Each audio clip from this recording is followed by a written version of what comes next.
Welcome to Sacrilegious Discourse. For this is what the Sovereign Lord says. Why do you need prophets to tell people who you are and what you want? If you can justify everything that the God of the Bible has done, then you can justify any of your behavior. A lot of this mentality is trickling into what is now mainstream right-wing Christianity. I am capable of empathy greater than this God of the Bible. This is a Bible that they tell kids. This is the good Lord. This is the good book. He is fantasizing about murder, mass murder. Head over to sacrilegiousdiscourse.com right now to find out how to leave us a review or support us on Patreon.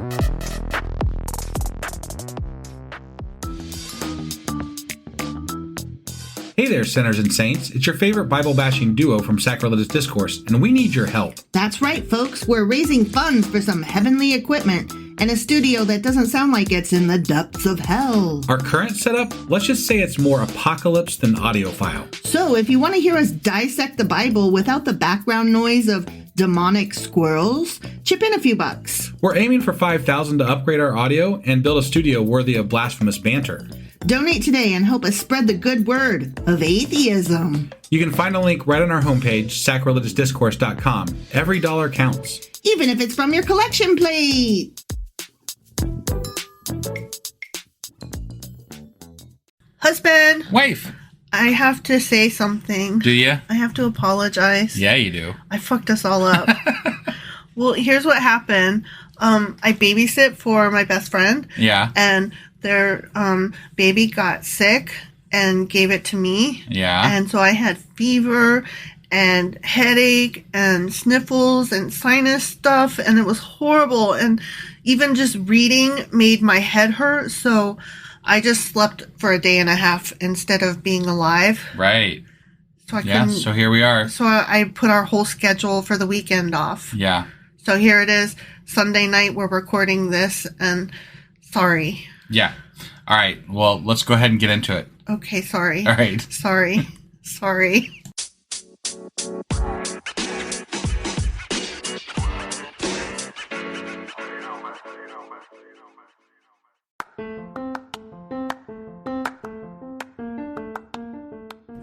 Welcome to Sacrilegious Discourse. I'm husband. And I'm wife. Together, we're reading the Bible for the very first time.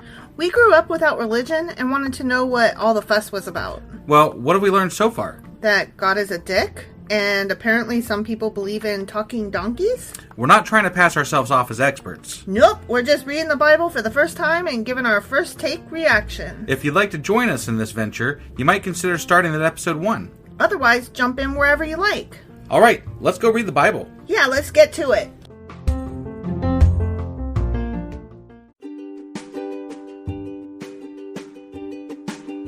Hey wife, did you know that Anchor is sponsoring our show? Really? Don't we use Anchor to distribute our podcast on Spotify and Apple Podcasts? Yeah, and we are on just about every other platform available as well, thanks to them. Why do we use Anchor as our podcasting service? Well, they make editing and distributing our show a breeze. What if one of our listeners wants to start their own podcast? Then they should head over to anchor.fm or download the app to get started. Awesome! You guys should go do that right now! Husband! Wife! Do you know what we're doing today? We're starting a new fucking book of the Bible. It really doesn't feel like a new book, though, because it's just a continuation. It's Second Kings, not First Kings anymore, but Second Kings. It's the same book. I mean, yeah. Part 2. Right. It's just part 2 of they made the same book. Yeah, right. So that's less exciting. It is less exciting. But still, we get to mark it off a list as another one down the hole. Yeah, so instead of marking one book off, we can mark 2 books off. Woohoo! It's awesome. Yeah. Yeah. So we're going to do chapter 1 of 2 Kings. Sounds good. Let's go do it. Let's go do it. Hey wife, do you like coffee in the morning? I sure do, husband. Morning, noon, night. Which reminds me, I need to add that to our grocery list because we're running low. Wait, before you do that, check out the website ungodlybrew.com where you can purchase a pound of your favorite flavor of coffee. What if I want more than 1 pound? around. Either order a larger amount, or better yet, get 10% off by setting up a subscription for every 2 weeks, or a month, or whatever works for you. Did you set up something special for our listeners? You know I did. Exclusive for our listeners, get an additional 10% off subscriptions by entering the code SACRILEGIOUSCOFFEE at checkout. That's a hellishly good deal. Ungodly Brew is hellishly good coffee. Okay, 2 Kings, chapter 1. Okay. All right? Yeah. After King Ahab's death, call me Ishmael. I was waiting for it. I almost said something else, but I was waiting for you to say that. I knew it was coming. I was waiting for you to go, don't do it, don't do it, don't do it. No, that's just in my head. I let you do whatever the fuck you want, so. That's because you're a good husband like that. I appreciate that you allow me to do my things. I mean, I've definitely criticized, even publicly on here when you do certain things, but I'm like, we get done with something, I'm like, please, don't do that again. And then I just ignore you and do whatever I want right, anyway. Generally. Sometimes you listen to me. Sometimes I do. But occasionally. Not often. I mean, it's hit or miss. Often enough to stay married. So after King Ahab's death, the land of Moab rebelled against Israel. Okay. Because of course. Sure, yeah. Makes perfect sense. Right. One day, Israel's new king Ahaziah fell through the lattice work of an upper room at his palace in Samaria and was seriously injured. Okay. He fell through the lattice work? Yeah. What the fuck does that mean? Why was he on the fucking lattice work? Seems like lattice is like the, interconnected wood that's got like holes all through it, like a fence, basically. Yeah, was it like why on was his roof as one of the battlements? And right, but what was he doing on the fucking lattice work? That seems dumb. That's what I'm saying. I don't get it. I wouldn't walk on lattice work. Did somebody shove him? Maybe. I mean, that could be. Okay, wait. He fell through it. Does this mean that it was not the lattice work that stands up and down vertically, but probably across horizontally? Like an old-fashioned Florida room or something. Okay, so he was standing on top of it. Right, and that's what I'm thinking. That's the image that's in my head. So he was standing on top of it and fell through. Why was he up there? That's what I'm saying. Why the fuck was he up there? Lattice work can't hold your weight. Right. Well, I mean, maybe he was really light. Maybe he. Okay, I don't know. You should always assume that lattice work is you're gonna fall through. Right. You should always assume don't stand that. Yeah. I would expect a child to maybe fall through because if you went to go buy lattice work at Lowe's, they probably have a warning that says "Don't stand on this." Yeah, cannot. This shit can't hold people. Cannot exceed a half pound. Right? Yeah. No cats allowed. It's and lattice our work. cat is 13 pounds. It's lattice work, our dumbass. Our cat would not be able to walk across lattice work without falling through. I wouldn't want her to try it. Yeah. No. Good grief. Right. This guy's dumb. Okay. Right. He fell through that in his palace in Samaria. I like that they tell us where the palace is because maybe he's got more than one. It was the Samaria one. Yeah, okay. And he was seriously injured. So he sent messengers to the temple of Baal-zebub. Baal-zebub? Maybe. Okay. The god of Ekron. Oh, it is. It's Beelzebub. Oh. Yeah. But they wrote it Baal. Okay. Instead of Beelzebub. Beelzebub. Okay. Okay. I gotta. We'll have to look that one up. Yeah. What's a Beelzebub? Right. What's a Beelzebub? Is it different from a Beelzebub? I don't know. How many Beels would fit in a ball? The god of Ekron to ask whether he would recover. Do you what? He's asking a god. He sent messengers to the temple of Beelzebub to ask a god that's not God. At least not God of the Bible. Will I recover? Ask him, will I recover? Am I going to be okay? Okay. So he's not asking God. He's asking that guy. Beelzebub. Yeah. But the angel of the Lord, there's only one. Okay. The angel of the Lord told Elijah, who was from Tishbe. Oh, so Elijah's back. He never went away. I know, but they had that, whatever, the Elisha. Other ones. Well, no, there was two other prophets. There was the one that was a certain prophet, and then there was Micaiah. That sounds right. Yeah.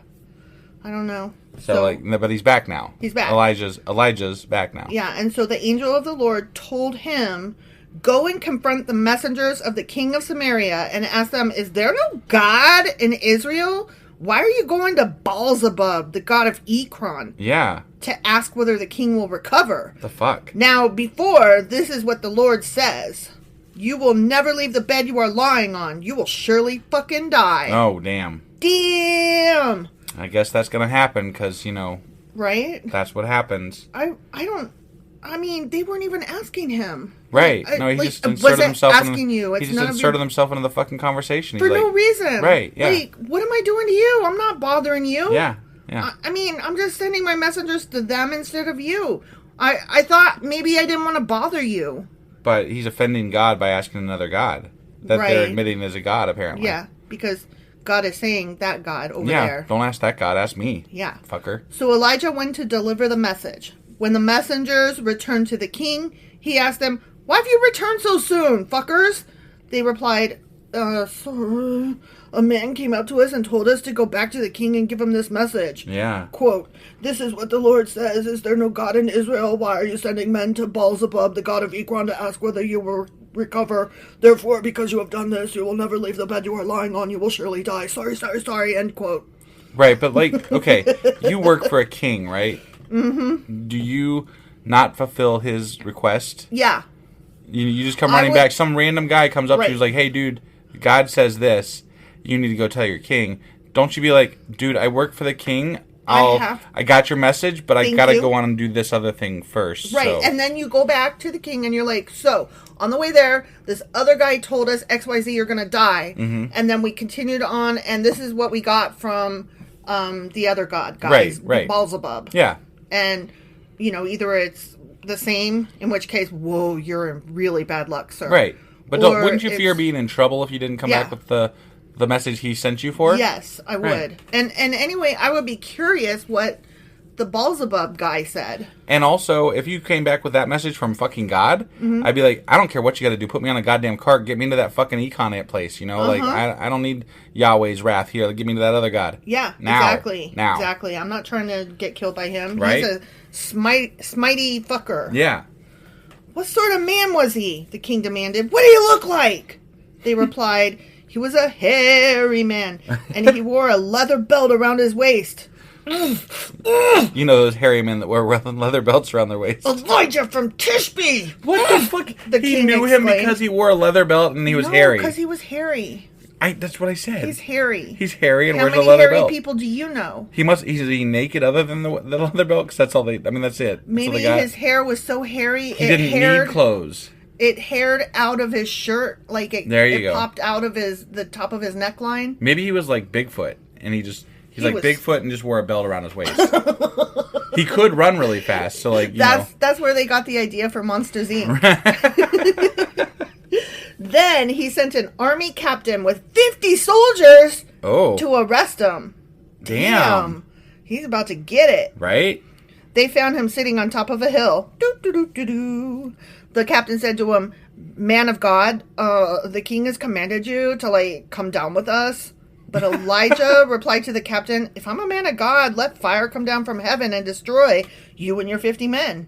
Oh, and guess what? Then fire fell from heaven and killed them all." That's what.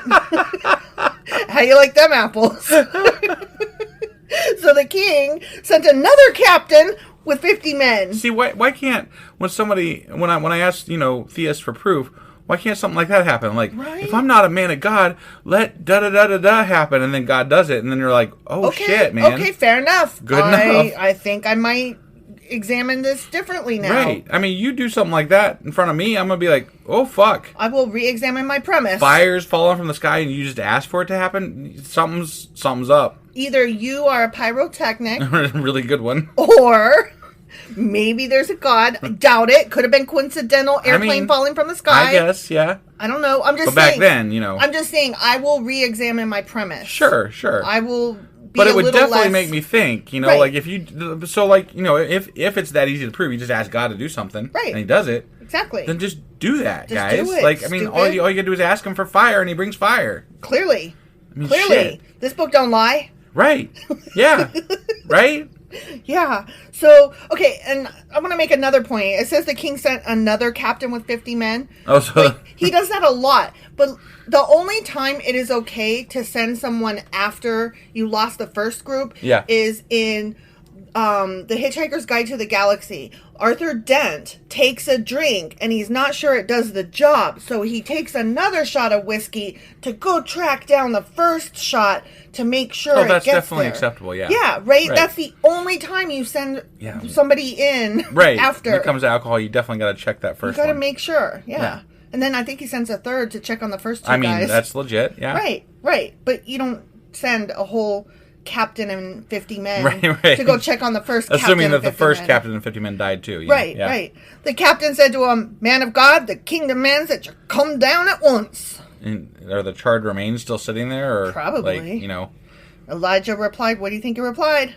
If I'm a man of God, let da-da-da happen. Fire come down from heaven. Fire. And destroy you and your 50 men. And it happened. And again, the fire of God fell from heaven and killed them all. Okay. Womp womp. Yeah.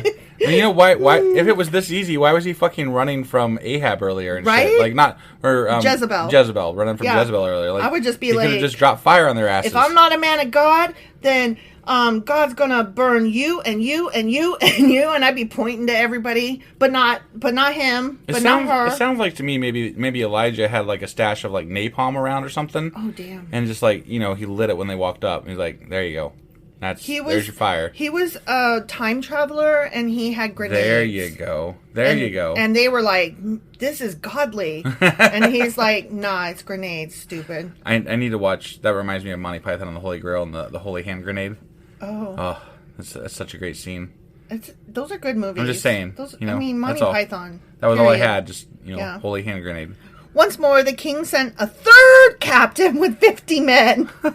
That's just stupid. Yeah, it is. This is stupidity. Like one guy has killed 100 of your men. Yeah. And you're sending another 50. Mm-hmm. That's Makes perfect sense. This is called crazy, beating your head against a wall and expecting a different result. Right, yeah. But this time, the captain went up to hell and fell to his knees before Elijah. Good on him. Okay. Yeah. He pleaded with him, "Oh, man of God, please spare my life and the lives of these your 50 servants. See how the fire from heaven came down and destroyed the first two groups? But now please spare my life." Oh, he's smart. He's like, he is. "I'm only here because the king sent me. I didn't want to come. I have no choice. Understand this, please." Right, yeah. But the second guy, though, there were... I don't understand why. Why would you just die? Right. Right. He must have been looking at the 50 charred remains, and like... Mm-hmm. Why? What the hell happened here? Right, yeah. What goes on? I need to ask a few questions before we demand your presence at the king's court here. This guy played it smart. He was like, "I'm only here because somebody else made me do it." Right. So then, this is so smart, then the angel of the Lord said to Elijah, "Go on down with him and don't be afraid of him." Okay? Yeah. I just find it, funny that the first guy was like, or the first time a guy is like, "I'm scared of your God, please don't kill me." Yeah. Now all of a sudden God's preening and he's like, "Okay, you can go with him now. I won't kill him. I'm pretty again." Yeah. So Elijah got up and went with the king. And Elijah said to the king, "This is what the Lord says." The Lord who thinks he's pretty now. The Lord who is so happy to be feared. Yeah. "Why did you send messengers to Beelzebub, the god of Ekron, to ask whether you will recover? If there's no God in Israel to answer your question, therefore, because you have done this, you will never leave the bed you are lying on. You will surely die." So Ahaziah died. Is that how it was said there? Mm-hmm. Okay. Mm-hmm. So Ahaziah died. Oh, just as the Lord had promised through Elijah. Yeah, I mean, there it happened. is. Yep.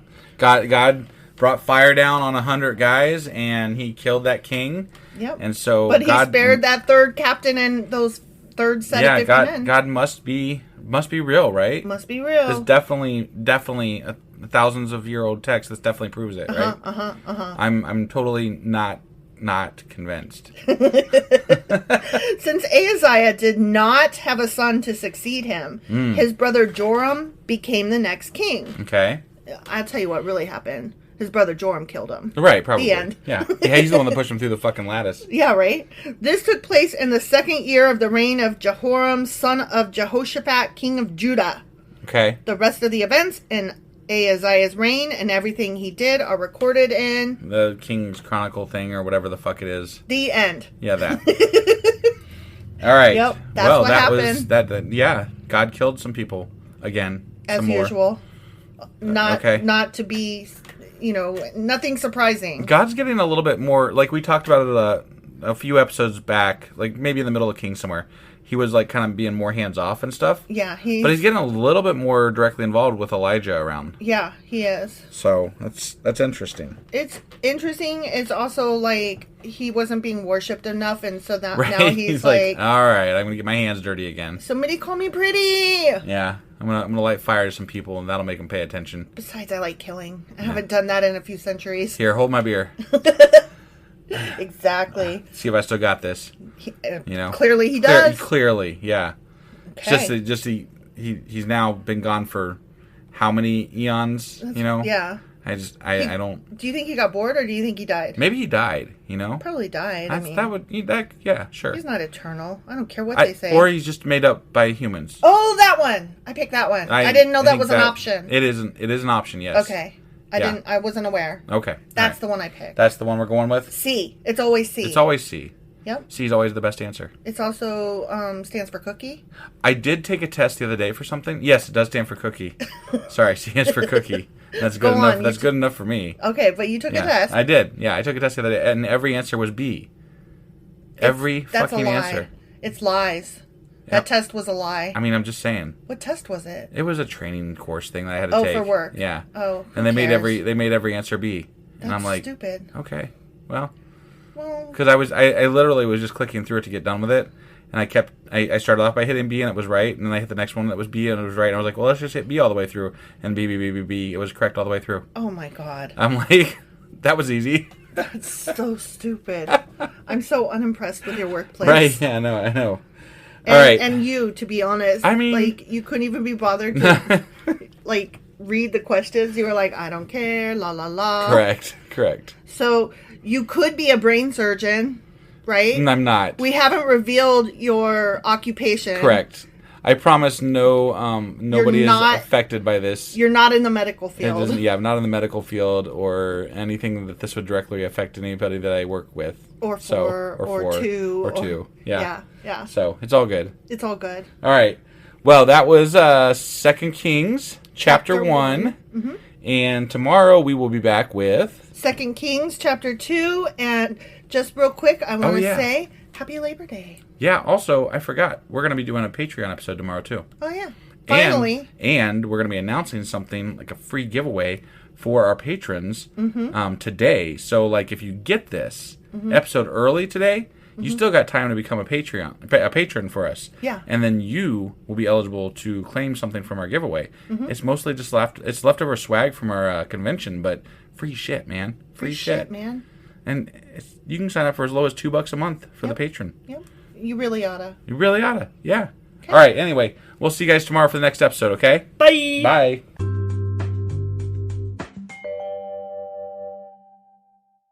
Husband! Wife!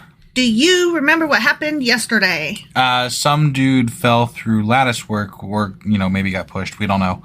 But, he fell, and then he went to ask Beelzebub. Beelzebub with the ball, the bang, yeah. diggy. And then he got. He asked him, "Am I gonna be okay?" Yeah, but then they didn't actually. The guys that he sent to ask Beelzebub didn't actually make it there because they got stopped by Elijah, who then called. Who's hairy? Yeah, who's hairy? Yeah, he's really fucking hairy, apparently. Yeah. But then he was like, "You're dead," and he killed 50 of them. And then the king sent 50 more, and then he was like, "You're dead," and killed 50 of them. And then he sent a third one, and he was like, "Whoa, dude, what do you need? I'm all yours." Mm-hmm. And that was that. That was that. And then he died. And then the king died. Yeah, because you were like, he said and he did, and I'm sorry. You were doing pronoun abuse. I did. Okay. But the king died. The king died after falling through the lattice and then sending troops to Beelzebub, who got intercepted by Elijah. The hairy man. Yes, that is what happened. Okay. You got it. All right. So that was 2 Kings chapter 1. Mm-hmm. And today we're getting into 2 Kings chapter 2. All right, let's go do this. Okie dokie.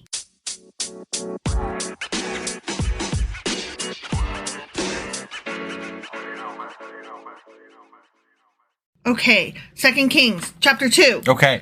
And I got to read this headline, even though we're not Doing headlines. Right. But I really like this headline. Oh, okay. Elisha succeeds Elijah. Oh, so Elijah's going to die. I mean, either that or he's going to hand off the baton. Right. Or his hair overgrew his mouth so much that he couldn't speak anymore. So he's like, dude, I'm going to drown in this shit. It's just I forget which one came first, you know? The chicken or the egg, right? Oh, my God. You're annoying me today.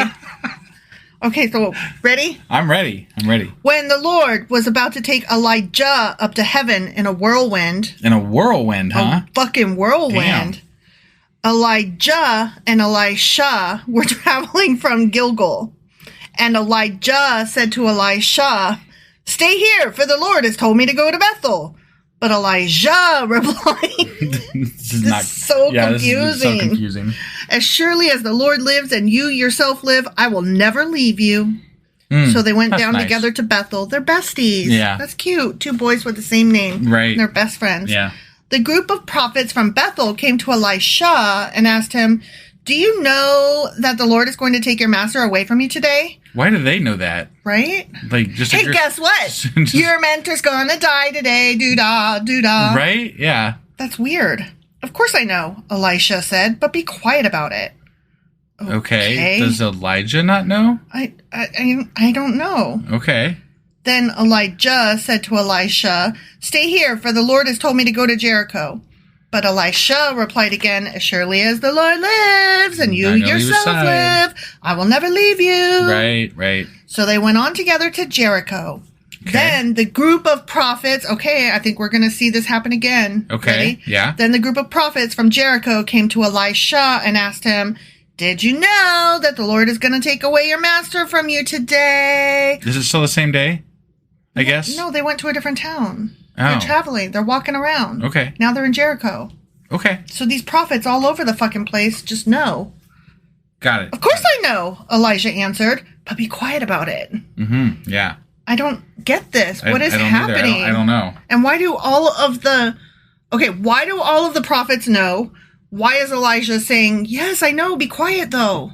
Like, right. What is happening? And Elijah is a prophet too, so why doesn't he know? He does know. He says, I know. Elijah does. Oh, you're right. I'm sorry. You're right. And he's the one telling him to be quiet. Yeah, I had my Elijah mixed up. Though, he's a prophet also, and so, why doesn't he know? I think he does know. Okay. I think he does know. All right. Then Elijah said to Elisha, "Stay here, for the Lord has told me to go to the Jordan River." Holy shit. But again, right. Elisha replied, "As surely as the Lord lives and you yourself live, I will never leave you." Right. He's singing it now. Oh, is he? Yeah. "I will never leave you."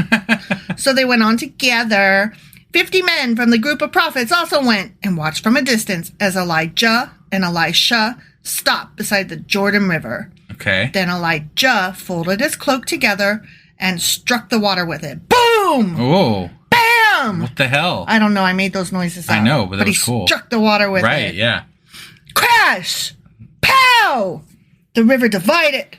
What? And the two of them went across on dry ground. What the fuck? I didn't know there was a second parting of water. I guess technically this would be three. Mm-hmm. There was the Red Sea. There was the river. Was it the Jericho? Wait, is it the Jericho River? Wait, what are you talking about? When they were it was just outside of Jericho. What was the river that they crossed with the ark? I don't remember. I think what's the name of this river? This river is the Jordan. Right? Yeah, so it was the Jordan. Yeah, so they stopped the Jordan twice now. That's awesome. Cross, right? And it must be a stream. I guess, yeah, right? It must be easy. Yeah. So when they got to the other side, Elijah said to Elisha, "Tell me what I can do for you before I'm taken away." So see, he knows. Okay. And Elisha replied, "Please let me inherit a double share of your spirit and become your successor." Well, that's nice. Yeah. He's like, "You're so awful. Right. Not awful. No, you're awesome. So awesome. I want to be just like you." Right. Twice as much, even. Mm-hmm. "You have asked a difficult thing," Elijah replied.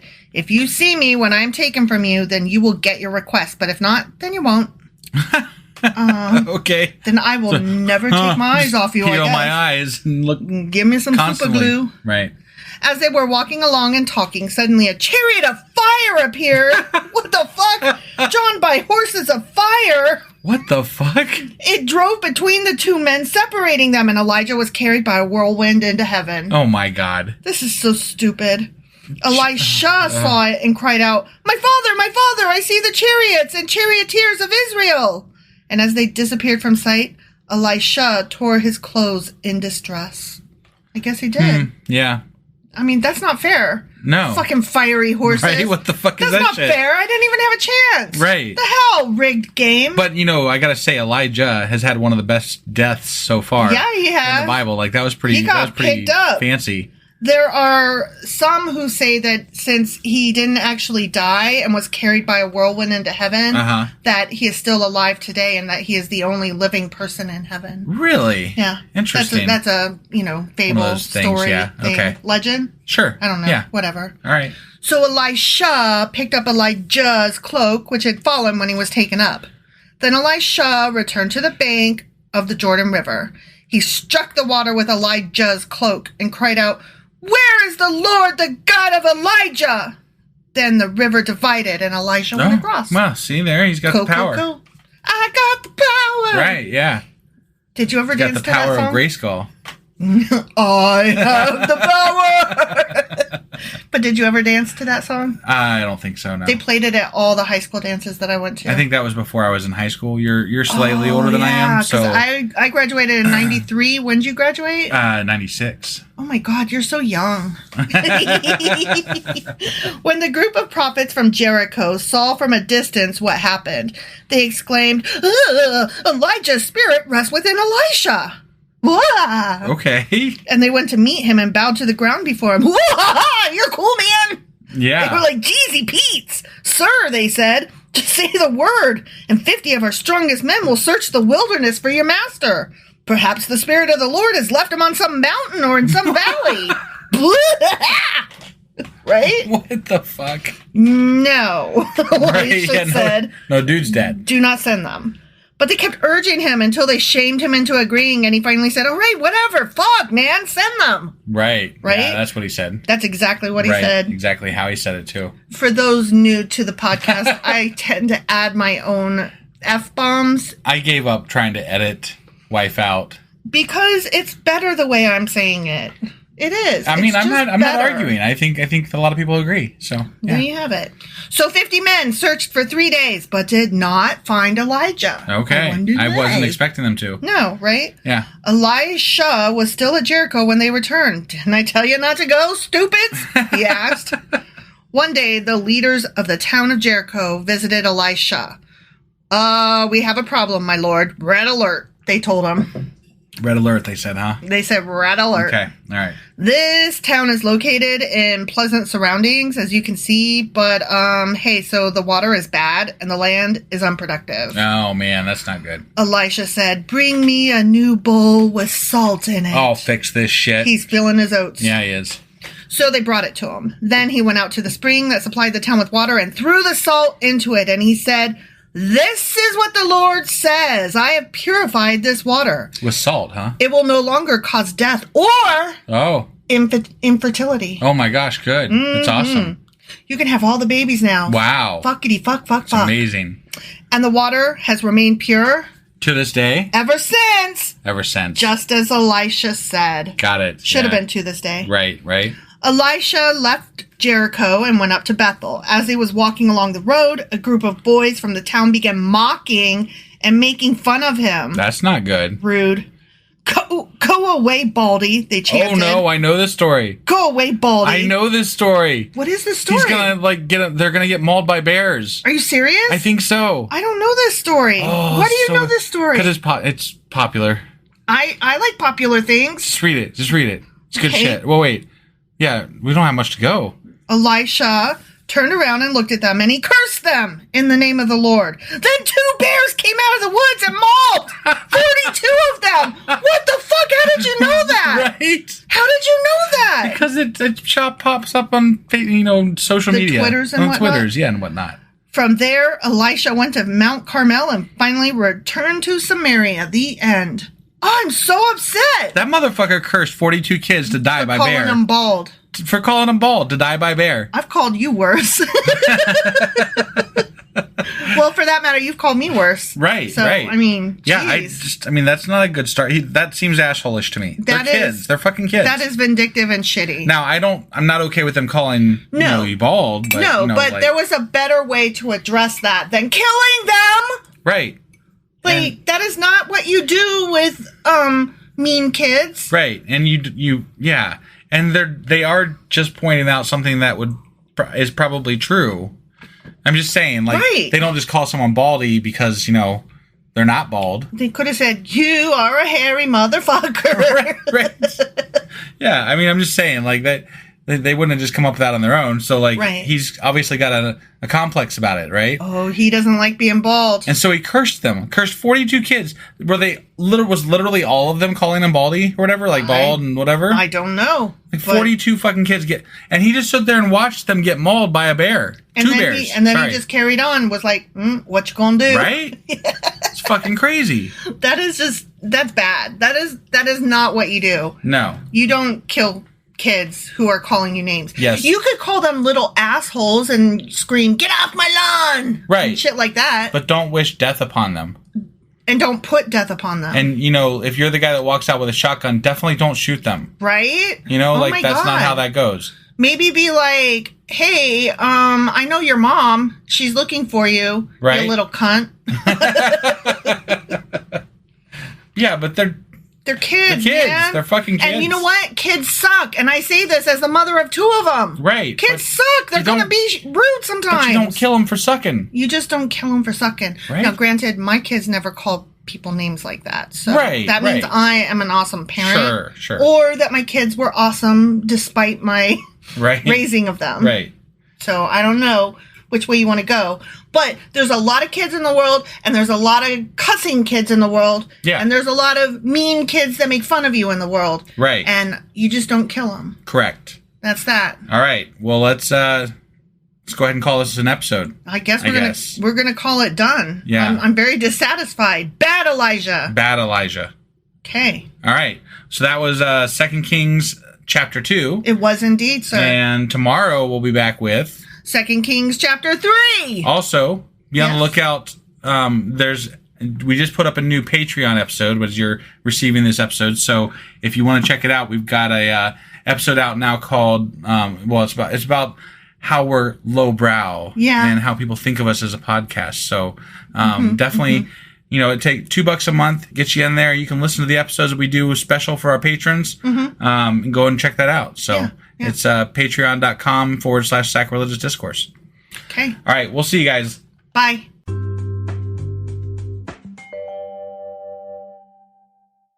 Husband. Wife. What are we doing today? We're finally doing a Patreon episode. Fuck yeah, we are. Yeah, and this one's called The Case for Coarse Discourse. Ooh, what's it about? Well, we've had some people say some things about our podcast, and we just want to address some of those things, that's all. Just wanted to talk it over and... Maybe that we're not mature. Maybe we say things a little too vulgar. I don't know. Or we're not serious enough. Yeah. Things like that. Or we're too lowbrow to be taken seriously. Right. Or we don't really know what we're talking about, which is funny because we don't. Generally, but we endeavor to find out. Right. Yeah. Anyway, that's essentially what we're talking about today. Just kind of addressing some complaints we've run into over the last year or so of our podcast. But not really arguing against the complaints so much as discussing them and taking the complaints seriously. Sure. And to be fair, these are not from fans. Right. The complaints are not from you guys. No. They are from people who don't even give our podcast the time of day. No, they've never even listened to it. But it's still something that we want to make sure that we are trying to understand what we might come up against and what has been said and how we feel about that. Yeah, definitely. So we've got a little bit of a few things to go over here, and we're going to get right into that, I think. So we'll see you on the other side of this break. Yep.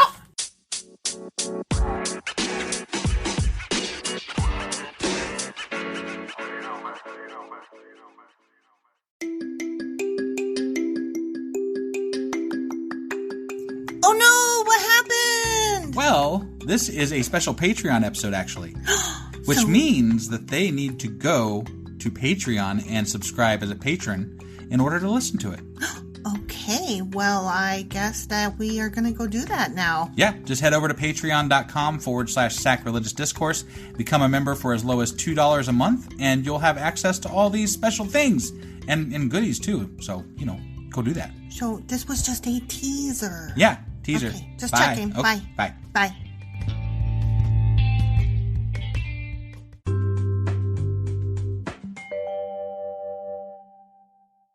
Husband. Wife. Do you remember what happened yesterday? As I recall, Elijah got taken somewhere in a whirlwind with fiery chariots,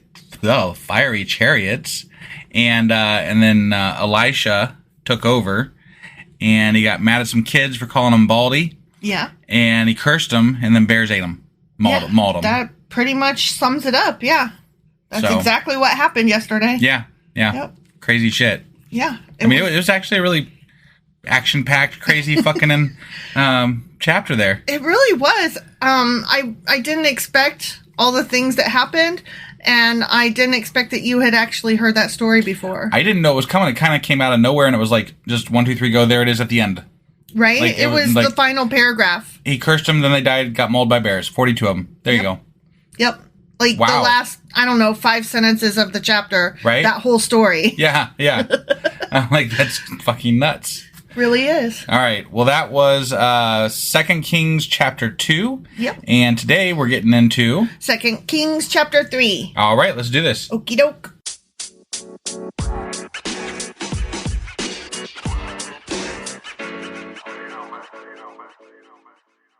Okay. 2 Kings chapter 3. Okay.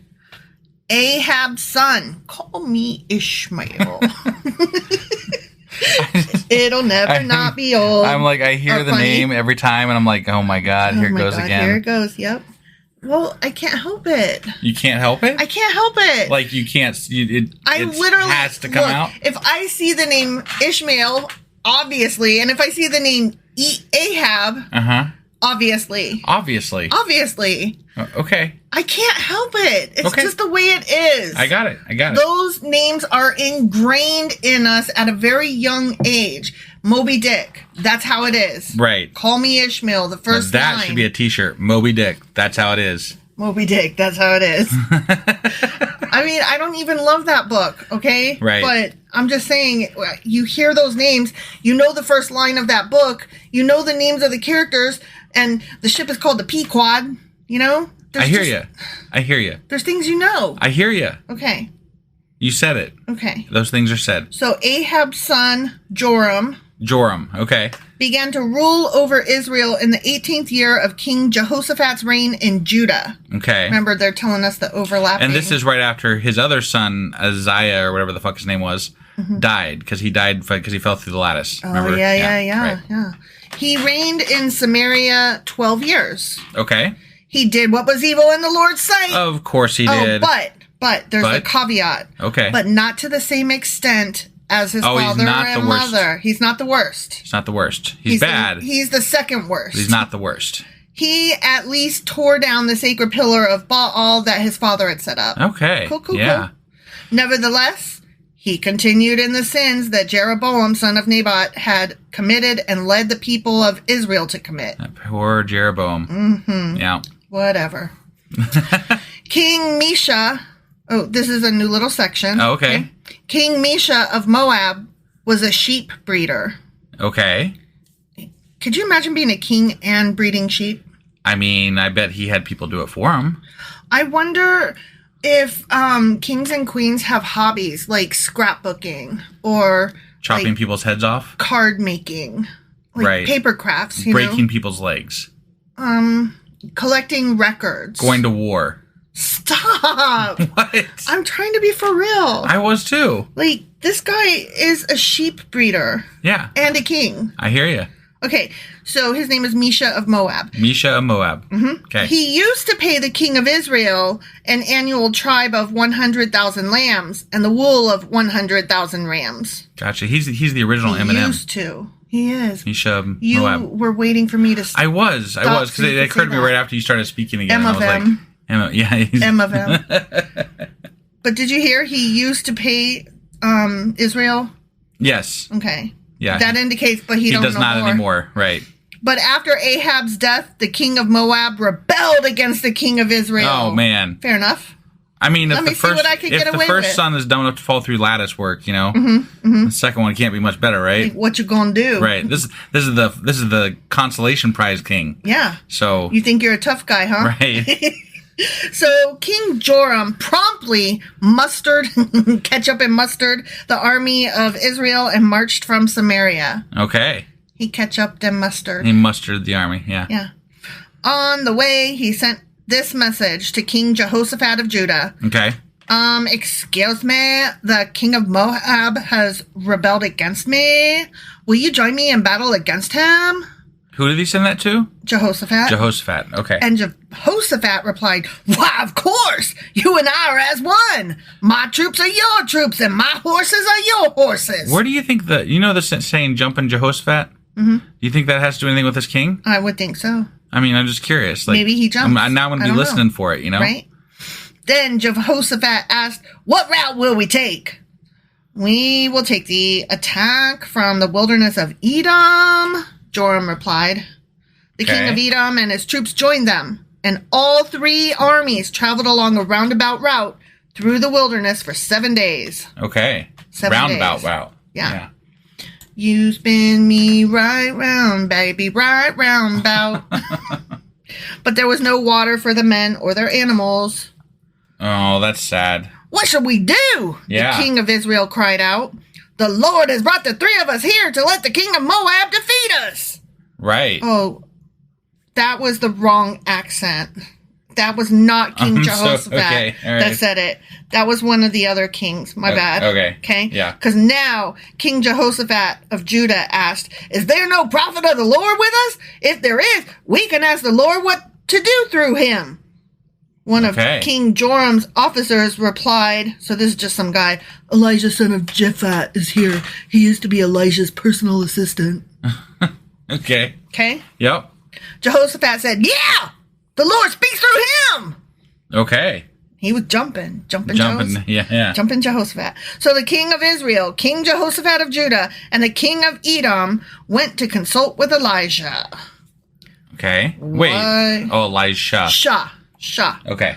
Why are you coming to me? Elisha asked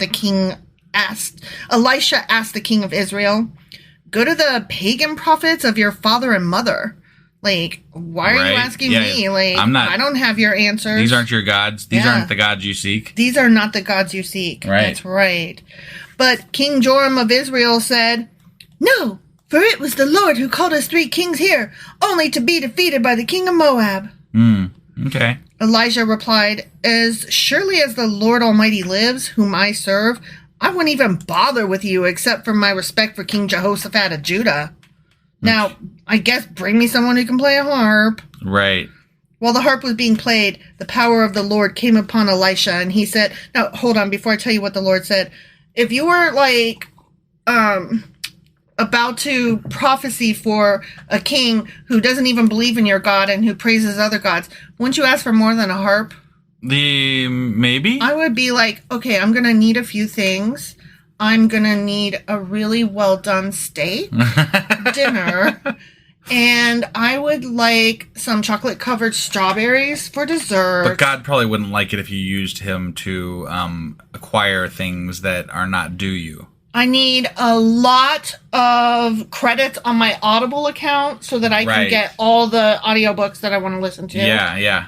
What else would I need? I don't know. Some boots that would fit over my calves. Would they be made for walking? They would be made for walking, as a matter of fact. Is that just what they're going to do? That is just what they're going to do. Okay. Also, I want to fly to Europe. Okay? Got it, yeah. So, those are the things I will need, please. Got it, okay. Yeah. While the harp was being played, the power of the Lord came upon Elisha, and he said, this is what the Lord says. This is probably why we always, like, the harp playing here, like, it's why it's associated with godly, you know? Because he's helping channel God with that harp, right? Right? Sure, yeah. This dry valley will be filled with pools of agua. Oh, man. Water. That's awesome. You will see neither wind nor rain. I've seen fire and I've seen rain, says the Lord. But this valley will be filled with water. Okay. Don't know where it's fucking coming from if you're not going to let it rain. It's apparently going to come up from the springs or something. I guess that happens. Water comes up from the ground. I mean, if there was a lot of rain upstream somewhere, I guess that could happen. Yeah. Yeah. You will have plenty for yourselves and your cattle and other animals. But this is only a simple thing for the Lord, for he will make you victorious over the army of Moab. Why? Why? Yeah, why? Why are you supporting them? They I don't get that. Like, he's supported much... He's fought against people that were more godly than these people. Yeah. Yeah. And I'm like, but now he's support... Like, I don't understand this. He's so willy-nilly. Right? You will conquer the best of their towns, even the fortified ones. You will cut down all their good trees, stop up all their springs, and ruin all their good land with stones. Oh. That's just rude. It really is. Don't ruin the good land with stones. We had a house one time, somebody ruined our good yard with stones. Really? Yeah, the yellow house, remember? Oh, yeah. There's nothing but fucking stones. I thought you meant like somebody while we lived there came and dropped stones. No, when we moved in, the whole back was covered with stones. Yeah. And we thought that we would be able to like... Get it out. But no, it just was like ever-present. Stones all the way down. Right, yeah. I basically mowed rocks. Yeah, it was bad. Yeah, don't fuck around with rocks on people's yards. The next day, at about the time when the morning sacrifice was offered, water suddenly appeared. Water suddenly... No, that's not what I was... Never mind. Don't Suddenly go chasing appears waterfalls. Every time Elijah's near. No. Okay. No. I liked mine better. Okay, sorry. Don't go chasing waterfalls. It was flowing from the direction of Edom, and soon there was water everywhere. Awesome. See? It didn't come from nowhere. It came from Edom. Got it. Okay. Meanwhile, when the people of Moab heard about the 3 armies marching against them, they mobilized every man who was old enough to strap on a sword. You said strap on. And they stationed themselves along their border. Okay. Quote unquote sword. I made myself laugh. Oh, strap on is never not funny. Okay, right. Sorry. I don't mean to kink shame. Whatever you guys like. Consent. Okay. Whew. But when they got up the next morning, the sun was shining across the water, making it appear red to the Moabites. Oh, some more red water. Like blood. Right. It's blood! Holy shit. The Moabites exclaimed. Yeah. The 3 armies must have attacked and killed each other. Woohoo! Yeah! Let's go, men of Moab, and collect the plunder. Uh-oh. They done fucked up. You should never assume that red water is blood. I mean, yeah. And you should never assume this that... This is obviously God doing this, right? To give them an easy victory? Mm-hmm. Okay. Yeah. You should also never assume that red water, whether it's blood or not, came from armies that defeated each other. Right. Leaving you, like, the uncontested winner. Yeah, it could have been one massive fucking army that came up behind all of those armies and defeated them, and then they're going to defeat you. You just don't know. You don't know you what send it a is. scout. It could have been a fucking cow died in the stream and is bleeding downstream. But you send a fucking scout, right? Like, I mean, come on. But no, they all went.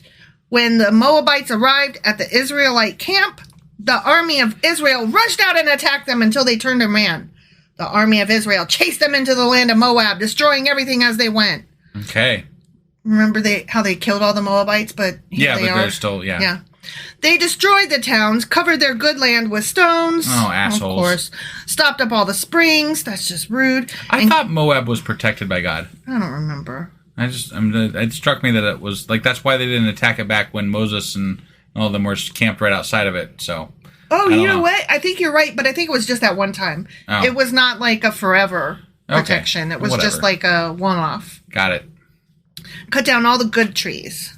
Like Becky with the good hair. Yeah. This is Moab. I'm assuming they're talking trees. about like fruit trees and stuff. Probably. So, because remember how they're not supposed to, but that meant doesn't. So, like, there was a rule back in, I think it was Leviticus, where they're not supposed to cut down fruit trees during war because because they'll still bear fruit. Right. Yeah. So hopefully, I wonder if that's a contradiction. Probably. I mean, I don't know what good tree means here, but I mean, to me, and you're living in a place where, food is not abundantly available to everybody. Right. Fruit trees would be good trees, right? I would think so. I mean, I would classify them that way. I mean, I would, but I half the time don't know what the fuck they mean. Right. So. No, I agree. But there definitely was a rule not to cut down fruit trees. There was. You're right. Finally, only Kir Hareseth. Yeah, that and guy. it's a city. And that city. Its stone walls were left. Okay. But men with slings surrounded and attacked it. Slings. Remember back in the day when they used to use slings? Nope. Remember when they didn't use guns because all they had was fucking slings? I don't see how... Okay, you're shooting over a wall, right? Mm-hmm. Like, I can see how straight on a sling would be handy, right? Mm-hmm. But, like, if you're aiming up, the rocks are going to be coming down in an arch, and it's not going to be as effective if you shot them straight on. Right. So, like, to me, and I think that they've said they have arrows back then. Yeah. I think. Yeah. So why wouldn't you be using arrows? Because they're going to go up and then they still pierce when they come down. I have no idea. Sling seems pretty ineffective to me. It seems pretty... Catapults, now that would work, because, catapults shoot boulders and shit, but... Would you want to be in the catapult and get catapulted over no. and then just arrive with your sword in hand and be all murdery? No. When the king of Moab saw that he was losing the battle, he led 700 of his swordsmen in a desperate attempt to break through the enemy lines near the king of Edom, but they failed. Mm. Then the king of Moab took his oldest son, who would have been the next king, and sacrificed him as a burnt offering on the wall. What the fuck? What the fuck? This is Moab, right? Yes. Oh, wow. What? I'm what? I don't have an answer here. He was losing, so he was like, "Sorry, son. Yeah, I gotta you gotta die. Sacrifice you." Right. Okay. Yeah. It's just a thing we do. I guess. So there was great anger against Israel. I'm stuttering. I'm just so aghast. Right. Okay. So there was great anger against Israel, and the Israelites withdrew and returned to their own land. The end. Wait. What? What? I'm flabbergasted. The Israelites were fighting the Moabites, right? Is that am I correct in that? Yes. So the guy sacrificed his son and they just retreat away? Because there's anger at the Israelites. Yeah. I'm thoroughly confused. I'm like, you're the one that killed your kid. Why are you mad at me? Right. I don't... Sorry I was winning the war what does it matter if they're mad or not? They were winning. Right. So what is going... Like, I don't understand what's going on here. I don't understand either. That obviously the Moabite guy was trying to invoke some god to help him, right? Right. And then apparently it worked? I don't know. Like, that's what it seems like. Like, I think this is one thing we need to write down and look up on our Q&A, because... I agree. I don't understand what just happened there. I don't either. It doesn't make any goddamn sense. Yeah, and I feel like we've missed something. We often do. We often do. And I'll admit, I was a little off today.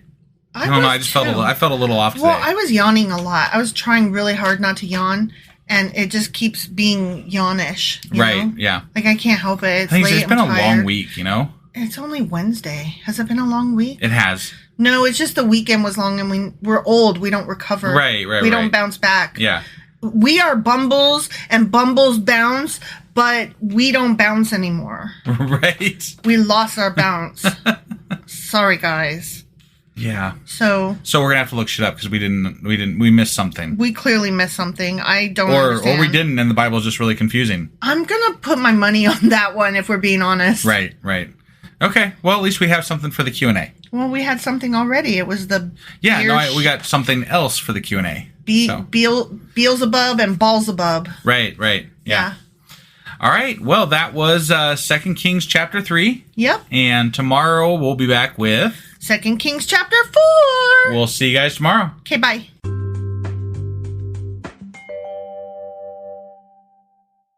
Husband. Wife. Do you remember what happened yesterday? I mostly just remember being very confused because the one dude sacrificed his son. Like, out of the blue. To get the other guys to go away. He's like, oh no, we're losing, quick! kill my son. And then they went away. Yeah. And I was kind of lost. Yeah. It was very confusing. I'm really either hoping for some clarification in this chapter or looking forward to the Q&A on Saturday. Right. Because I don't know what the fuck happened. I don't either. There was anger against Israel because how dare they win their war? Yeah, but they didn't. They went away. Right. So, like, what happened? They were winning, and then the Moab guy, king, sacrificed his son. Yeah, I know. And so then everybody was like, "Shame on you, Israel!" And so Israel was like, "Okay," and just left. Right. Yeah. I was like, what's going on here? It didn't make any fucking sense. It didn't make any fucking sense. Well, let's see if we can get something to make sense today. Sounds good. All right, so that was 2 Kings chapter 3. Indeed it was. And today we're going to be getting into 2 Kings chapter 4. Let's go do this. Okie dokie.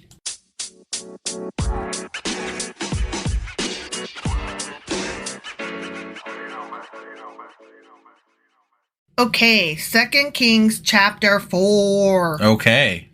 One day, the widow of a member of the group of prophets came to Elisha and cried out, "My husband who served you is dead, and you know how he feared the Lord. But now a creditor has come, threatening to take my 2 sons as slaves." Those damn creditors always wanting my sons as slaves. Right? The fuck? What can I do to help you? Elisha asked. Ban slavery? Tell me, what do you have in the house? Nothing at all, except a flask of olive oil. Oh, shit. Sorry, I did it wrong. Okay. He says, "Tell me, what do you have in the house?" And then she says, "Nothing at all, except a flask of olive oil." Oh, is this going to be one of those, like, endless flasks of olive oil or something? Probably. And Elijah said, "Borrow as many empty jars as you can from your friends and neighbors. Then go into your house with your sons and shut the door behind you. Pour olive oil from your flask into the jars, setting each one aside when it is filled." So she did as she was told. Okay. Her sons kept bringing jars to her, and she filled one after another. Wow. Soon every container was full to the brim. Fucking amazing. Wow, you called that one. Right? "Bring me another jar," she said to one of her sons. Because it just never runs out. "There ain't no more," he told her. Okay. And then the olive oil stopped flowing. Oh. When she told the man of God what had happened, he said to her, "Now sell the fucking olive oil and pay off your fucking debts, and you and your fucking sons can live on what is fucking left over." Yeah. Okay, so that was the end of that little section. What's up? Like, lately there's these, like, endless...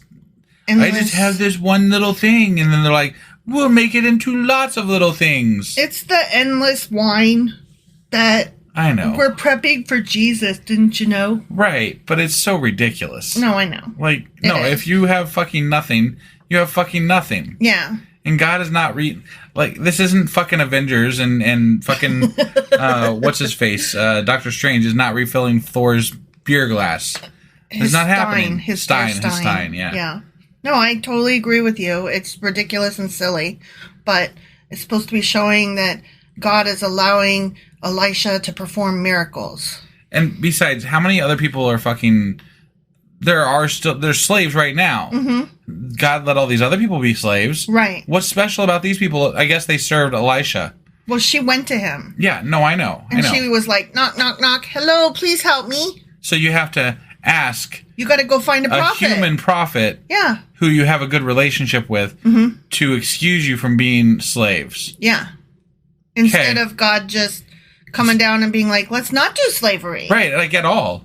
Yeah, like, let's just not. It's not a good thing, so... It doesn't require networking. Let's just not do slavery. Right, slavery, bad. Right. You know what? Let's just amend the fucking tablets, huh? Yeah. Like, I'm God, I can do that. Yeah, God could change his own rules. Yeah, he can do whatever the fuck he wants. He's God. Yeah. I mean, hypothetically. Right.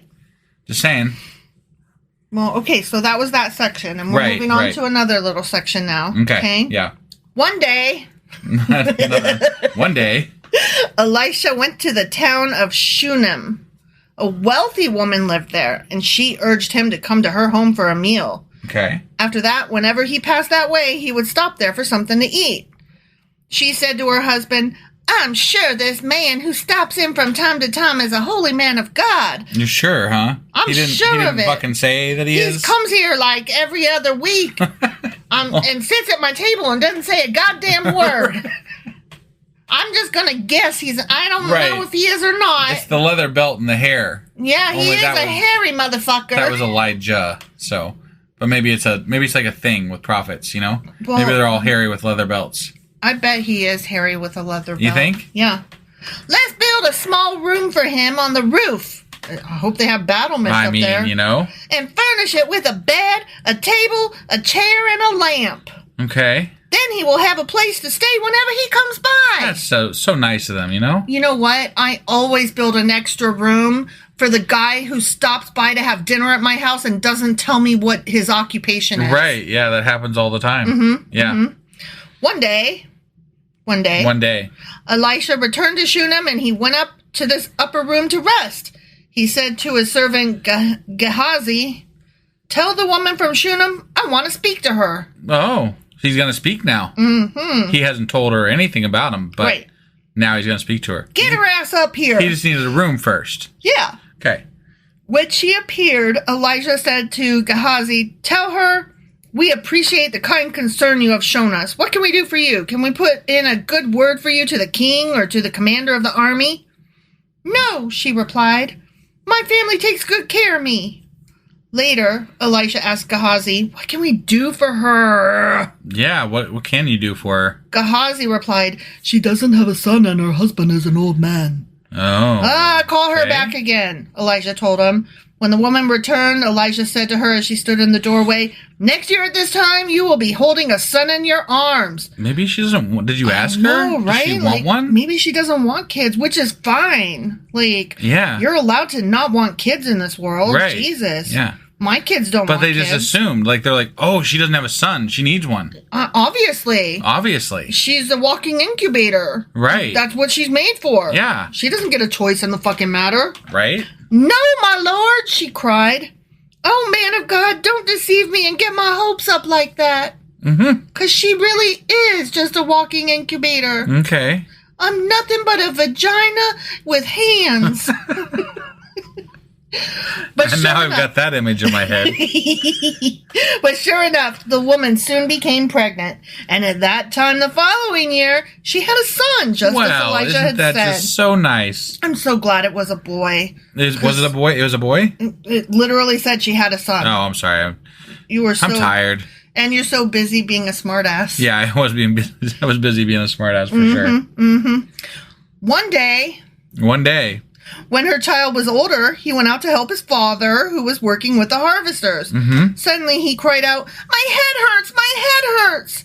His father said to one of the servants, "Carry him home to his mother." So the servant took him home and his mother laid him on her lap. But around noontime, he died. What the fuck? That is a fucking migraine. Jesus, that escalated quickly. What the hell? I did not know that was coming. Sorry, guys. I have a headache. Oh, shit, I'm dead. That's kind of shitty. You give this woman gave you a son, and then you kill him. I didn't say you would keep him. Yeah, right, yeah. She carried him up and laid him on the bed of the man of God, then shut the door and left him there. She sent a message to her husband. "Send one of the servants and a donkey so that I can hurry to the man of God and come right back." Are they going to resurrect this fucking kid? I bet they resurrect this fucking kid. You think so? I bet they do. I bet come on now. I bet they do. If they resurrect this motherfucker, this is getting a little ridiculous. Should we take bets? No. You don't want to take that bet? No. "Why go today?" he asked. "It is neither a new moon festival nor a Sabbath." I have an idea why you go today. I mean, there's a dead body in your house. You don't let a dead body just lie about until the next full moon. I think why I'm guessing they're resurrecting this kid because they just aren't reacting like the way they should. No. They're not like, tearing their clothes and, whatever. This is their only son, right? Yeah. And it's like, no, go get the holy man. He'll fix it. He'll fix it, yeah. It's fine. Right. It's fine. Kids die all the time. He's only kind of dead. Right. Not all the way. Nearly headless Nick. Nearly. But she said, it will be all right. See, they're taken for granted. I know. I kind of hope he doesn't run. Well, I mean, whatever. So she saddled up the donkey and said to the servant, hurry, don't slow down unless I tell you to. Yeah. As she approached the man of God at Mount Carmel, Elisha saw her in the distance. He said to Gehazi, look, the woman from Shunem is coming. Yeah. Run out to meet her and ask her, is everything all right with you, your husband, and your child?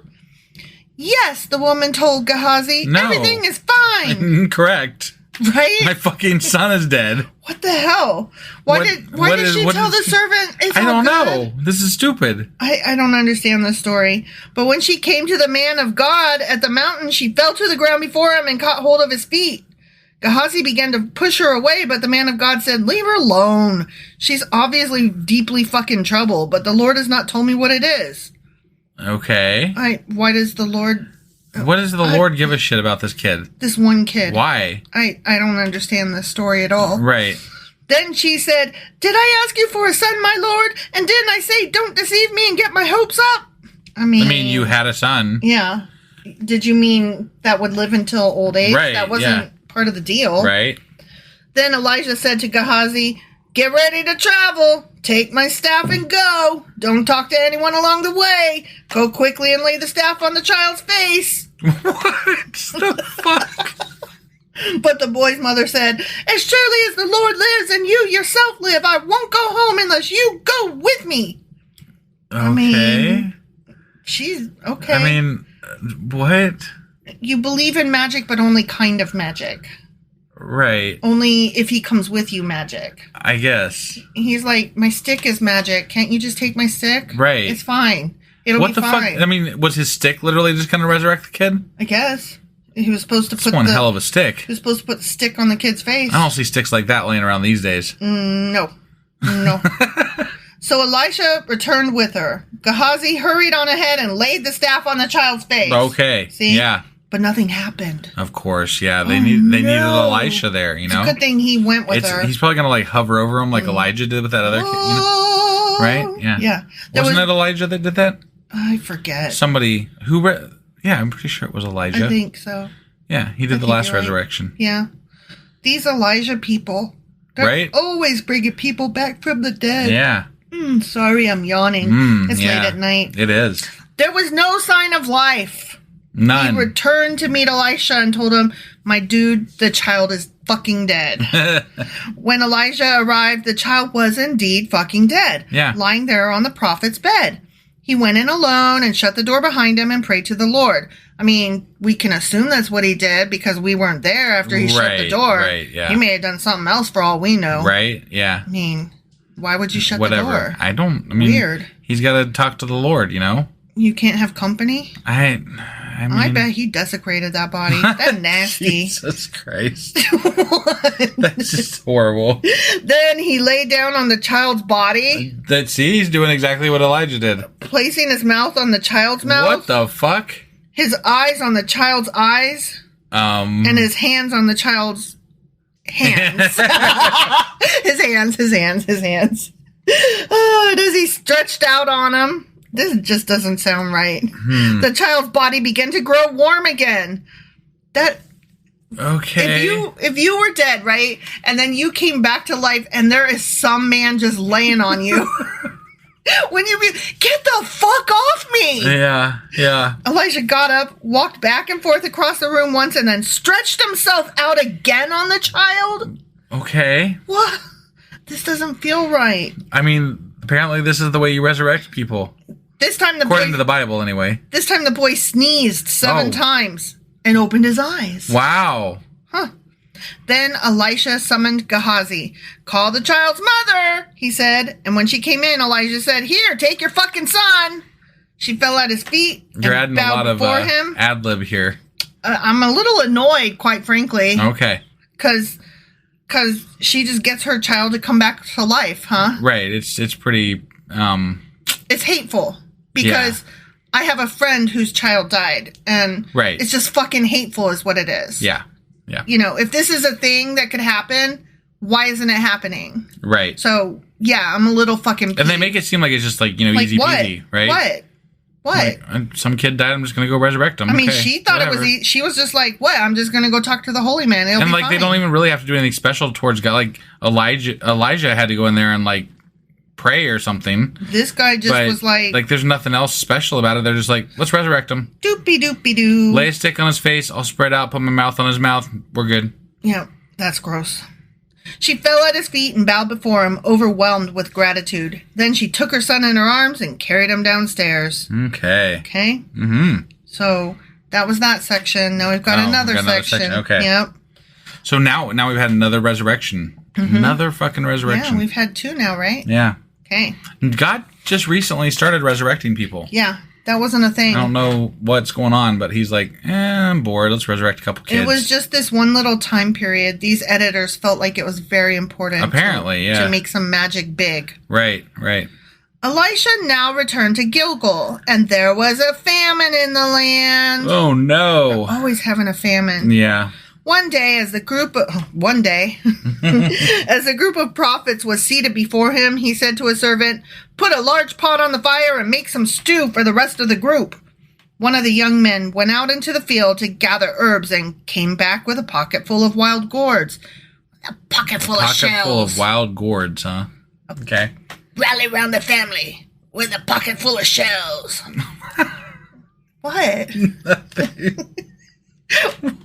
What is I feel like you're a little slap happy tonight, you know? No, but what song is that from? Pocket Full of Shells from Rage Against the Machine. Oh, okay. Yeah. Yeah. That's the one. Right. Well, I just thought it was funny. Yeah. Anytime I hear something about pockets, what's in your pocket? Your go-to, huh? It's obviously a pocket full of shells. Right. Obviously. Right. Only I didn't really understand the song when I first heard it, and so I literally thought he had like seashells in his pocket. What? He's got a pocket full of shells. Yeah, that's and snails and yeah. I'm a dum-dum, whatever. He shredded them, the pocket full of gourds. Yes, those. Sorry, it's been a while since I know, yeah. Sorry. Okay. And put them into the pot without realizing they were poisonous. Oh, shit. Oh, this can't go good. No. Oh, poison. What you gonna do? Some of the stew was served to the men, but after they had eaten a bite or two, they cried out, "Man of God! There's poison in this fucking stew!" So they would not eat it. Well, yeah, I mean, if there's poison in it, you don't eat it. Elijah said, "Eep! My bad. Bring me some flour." Cool. What, is he gonna, like, purify the poison away? Then he threw it into the pot and said, "Nah, it's all right. Go ahead and eat." And then they... What? And then it did not harm them. Okay. He didn't even, like, pray over it. He just threw some flour in? It's magic flour. Fuck that. It's fucking bullshit. It touched his stick. Oh, my God. He stirred it with his magic stick. Oh. Okay, ready? I'm ready. One day, a man from Baal Shalashah, yeah, that place, brought the man of God a sack of fresh grain and 20 loaves of barley bread. That was nice of him. Made from the first grain of his harvest. Wow. Elijah said, "Give it to the people so they can eat." Yeah. He's like, "I got God. What? I'm right, good. I'm good." What? His servant exclaimed. "Feed 100 people with only this?" But Elijah repeated, "Give it to the people so they can eat, for this is what the Lord says. Everyone will eat, and there will even be some left over." Oh my God. And like, I'm so sick of them fucking the never-ending dish and the fucking resurrecting children. Never-ending food. And when he gave it to the people, there was plenty for all and some left over. Wow. Just as the Lord had promised. The end. When did the Lord promise that? He fucking didn't. Elisha promised that. Yeah, he didn't promise the Lord that. didn't say shit about it. Nope. The Lord was just getting called on a lot. And he's like, miracle here, miracle there, miracle here and everywhere, but not there, or there, or there, or there, or there, just here. Right. Yeah. I don't know what that song was, but it seemed like great something. Song, yeah. It seemed like something God might hum. I think it's on iTunes. You should look it up. Oh my God. You're stupid. Okay, that's it. So yeah, that's it. Yep, that was okay, it. I'm just no. It's too stupid. Fuck this stupid shit. Okay. But that was 2 Kings chapter 4. It fucking was. That is true. Was. And tomorrow we will be back with 2 Kings chapter 5. We will see you guys then. Bye.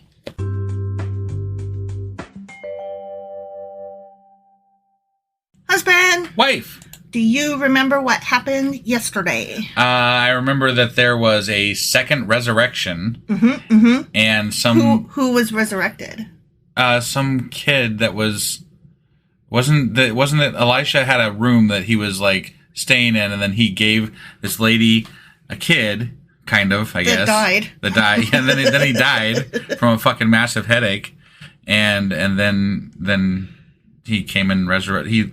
He laid over the kid. He did. He laid on the kid. Put his mouth on the kid. Yeah. And his eyeballs on the kid. and he resurrected that kid. It sounded really creepy. Yeah. Yeah, and then, Elisha tried to poison everybody, but then he put some flour in it. It was all good. Right. Yeah, so there was that. I don't think Elisha was trying to poison them. Whatever. It was that... I didn't mean he was trying to poison them. He put the poison in the soup, and then the soup attempted to poison them. And they were like... poison them. And then they were like, hey, dude, it's poison. And then he's like, here's flour. And they're like, okay, it's all better now. Magical flour. Magical flour. And there was endless oil and endless everything. Yeah. Not jars. They ran out of jars. They did run out of jars. Yep, for sure. So many miracles. Yeah. You would think Elijah was Jesus or something. So that was 2 Kings chapter 4. It was. And today we're going to be reading 2 Kings chapter 5. All right, let's go do this. Okie dokie. Hey, wife, do you like coffee in the morning? I sure do, husband. Morning, noon, night. Which reminds me, I need to add that to our grocery list because we're running low. Wait, before you do that, check out the website ungodlybrew.com where you can purchase a pound of your favorite flavor of coffee. What if I want more than 1 pound? Either order a larger amount, or better yet, get 10% off by setting up a subscription for every 2 weeks or a month or whatever works for you. Did you set up something special for our listeners? You know I did. Exclusive for our listeners, get an additional 10% off subscriptions by entering the code SACRILEGIOUSCOFFEE at checkout. That's a hellishly good deal. Ungodly Brew is hellishly good coffee. Okay, 2 Kings chapter 5. Okay. Here we are on a Friday. Yeah. Okay, I think there's going to be more miracles coming. Is that what you think? Yeah, based on the headline, I think that there's going to be more miracles. The king of Aram, okay? Yep, the king of Aram. Had great admiration for Naaman. That guy? Nah, man. The commander of his army. Because through him, the Lord had given Aram great victories. Well, that was nice of the Lord. And it was nice of Aram to recognize his captain. Yeah. Captain, my captain. Right. But though Naaman was a mighty warrior, he suffered from leprosy. Oh, well, he's supposed to not be... He's not. He's supposed to be quarantined, He's supposed to be away. Especially if this is Lord's stuff going on. Yeah. And Lord's giving... That's unclean. That's against the Lord's rules. That's unclean. Like, did you read Leviticus even? Right? Jesus. Do you even Bible? Right? At this time, Aramean raiders had invaded the land of Israel, and among their captives was a young girl who had been given to Naaman's wife as a maid. You know, the way you just drive around and you just pick up people. Whether that one's yours. Yeah. And then you just give them, like, you put a bow on their head and say, happy birthday. I bought here's a maid. Girl. I got you a slave. Right, yeah. Yeah. One day, the girl said to her mistress, "Sigh, I wish my master would go to see the prophet in Samaria. He would heal him of his leprosy." Yeah. Or they could, quarantine them like in Leviticus. I'm just saying, yeah, this is not okay. There's like leprosy camps and stuff. Mm-hmm. At least there used to be. Well, there were. Is it not such a big deal anymore? I don't know. Okay. So Naaman told the king what the young girl from Israel had said. "Go and visit the prophet," the king of Aram told him. "I will send a letter of introduction for you to take to the king of Israel." Okay. So Naaman started out carrying as gifts 750 pounds of silver, 150 pounds of gold, and 10 sets of clothing. Damn, that's a lot of fucking that's a lot. Please take away my leprosy. Lama lama ding dong. You must have been pretty fucking rich. 10 sets of clothing. Right? I don't even have 10 sets of clothing. Just kidding. The letter to the king of Israel said, "With this letter I present my servant Naaman. I want you to heal him of his leprosy." Okay. When the king of Israel read the letter, he tore his clothes in dismay and said, "This man sends me a leper to heal? Am I a god that I can give life and take it away? I can see that he's just trying to pick a fight with me." What? This literally just made no sense. Right? Yeah. Wow. Like, what? You have all these prophets, including Elijah. He also sent a fucking shit ton of silver and gold. Mm-hmm. Like, I thought that should clear up the, picking a fight thing. They are always doing that, though. This is not the first time that somebody has come bearing gifts and been accused of warfare. Right, that's true. It's bullshit. Yeah. But when Elisha, the man of God, heard that the king of Israel had torn his clothes in dismay, he sent this message to him. "Why you so mad, bro?" Is that what he sent? He said, "Why you so upset?" Oh, okay. Yeah. "Send Naaman to me, stupid head, and he will learn that there is a true prophet here in Israel. Unlike you, fuckface." Right. So Naaman went with his horses and chariots and waited at the door of Elisha's house. Want to take bets on whether or not he gets healed of leprosy? I bet he gets healed of leprosy. I think he's going to get healed of leprosy. Pretty sure that's going to happen. Okay. But Elijah sent a messenger out to him with this message. Okay.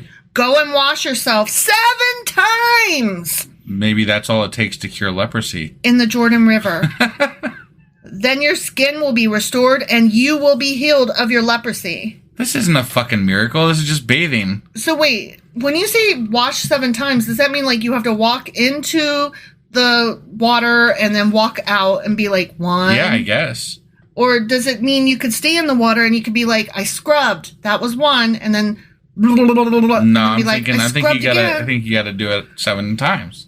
So, but what do you consider a bath, though? Do you walk in and then walk out? Or do you have to walk in and scrub? You gotta dry off first, You gotta dry off. Oh, you gotta dry off? Yeah. Why do you think that? Like, what makes you think that? Well, because otherwise it would only be one really long time. Really? Yeah. Even if you walk out and then walk back in? Well, you can't. You still got water dripping from you, so yeah. Just only counts as 1.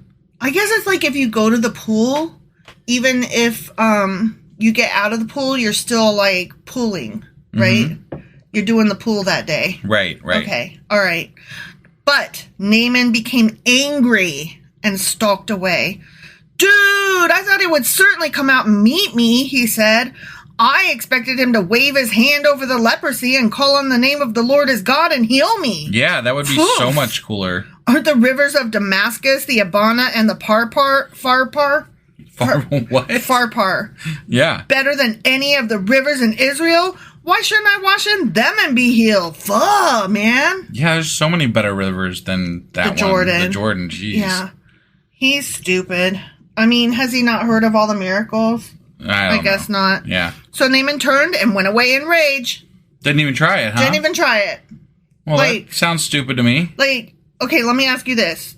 If you got cancer, say, that would be like today's horrible thing, right? Yeah. And you went to doctors and they all tried to cure you, but it wasn't happening. So you're like on your deathbed or whatever. And then somebody's like, "Okay, I know this sounds hooky, but I've been to this spiritual healer who made my whatever disease go away." Yeah. Wouldn't you just be like, "Fuck yeah, you just go along." Right? Like this, what do you got to lose? This sounds stupid, but I don't mind being stupid. I've got a disease. Right. I'll try. I don't care. Exactly. But his officers tried to reason with him, and said, "Sir, if the prophet had told you to do something very difficult, wouldn't you have done it? So you should certainly obey him when he says simply go wash and be cured." Right. Doy. Yeah. They're like, hey, Naaman, can you not be stupid, sir? Right. Like, just try. Why not try? Yeah. So Naaman went down to the Jordan River and dipped himself 7 times as the man of God had instructed him. And guess what? He got cured of leprosy? His skin became as healthy as the skin of a young child, and he was healed. I'm so shocked. Right? Yeah. This is amazing. Right? Yeah. I never saw it coming. No, never. Plot twist. Then Naaman and his entire party went back to find the man of God. They stood before him, and Naaman said, "Now I know that there is no God in all the world except in Israel. So please accept a gift from your servant." So God's only in Israel, huh? Yep. That makes sense. I guess we're all just screwed. The rest of the world is fucked. Right. I mean, that's kind of like America's God right now. They're like, nope, he's white and he lives here in Texas. But according to the Bible, he only lives in Israel. So that would, if God were real, that would explain why we're having such a hard time over here. But how many American Christians have read the Bible? Like none. None. But Elisha replied, "As surely as the Lord lives, whom I serve, I will not accept any gifts." And though Naaman urged him to take the gift, Elisha refused. What a good guy. Yeah, just such a nice guy. But he also has kids mauled by bears. Right. So just to be clear, he's not that a nice guy. Right, yeah. Then Naaman said, but please allow me to load 2 of my mules with earth from this place, and I will take it back home with me. From now on, I will never again offer burnt offerings or sacrifices to any other god except the Lord. Okay. However, may the Lord pardon me in this one thing. When my master the king goes into the temple of the god Ramon to worship there and leans on my arm, may the Lord pardon me when I bow too. That's fair. He's like, look, I am totally on board with your king. Sounds awesome. I'm all here for it. But I also have a life and a job. Right. So could you just not be mad when I go along with the king? Yeah. He's like, sure. Forgive me, please. Right. I have principles, but I'm not going to die for them. Go in peace, Elisha said. So Naaman started home again. Okay? Yeah, sure. Good. Right. But Gehazi, the servant of Elisha, the man of God, said to himself, my master should not have let this Aramean get away without accepting any of his gifts. As surely as the Lord lives, I will chase after him and get something from him. For yourself, maybe. Oh, Gehazi. Right? Like, what the fuck, man? You can always depend on Gehazi to fuck it up. Right. So Gehazi set off after Naaman. When Naaman saw Gehazi running after him, he climbed down from his chariot and went to meet him. Is everything all right? Naaman asked.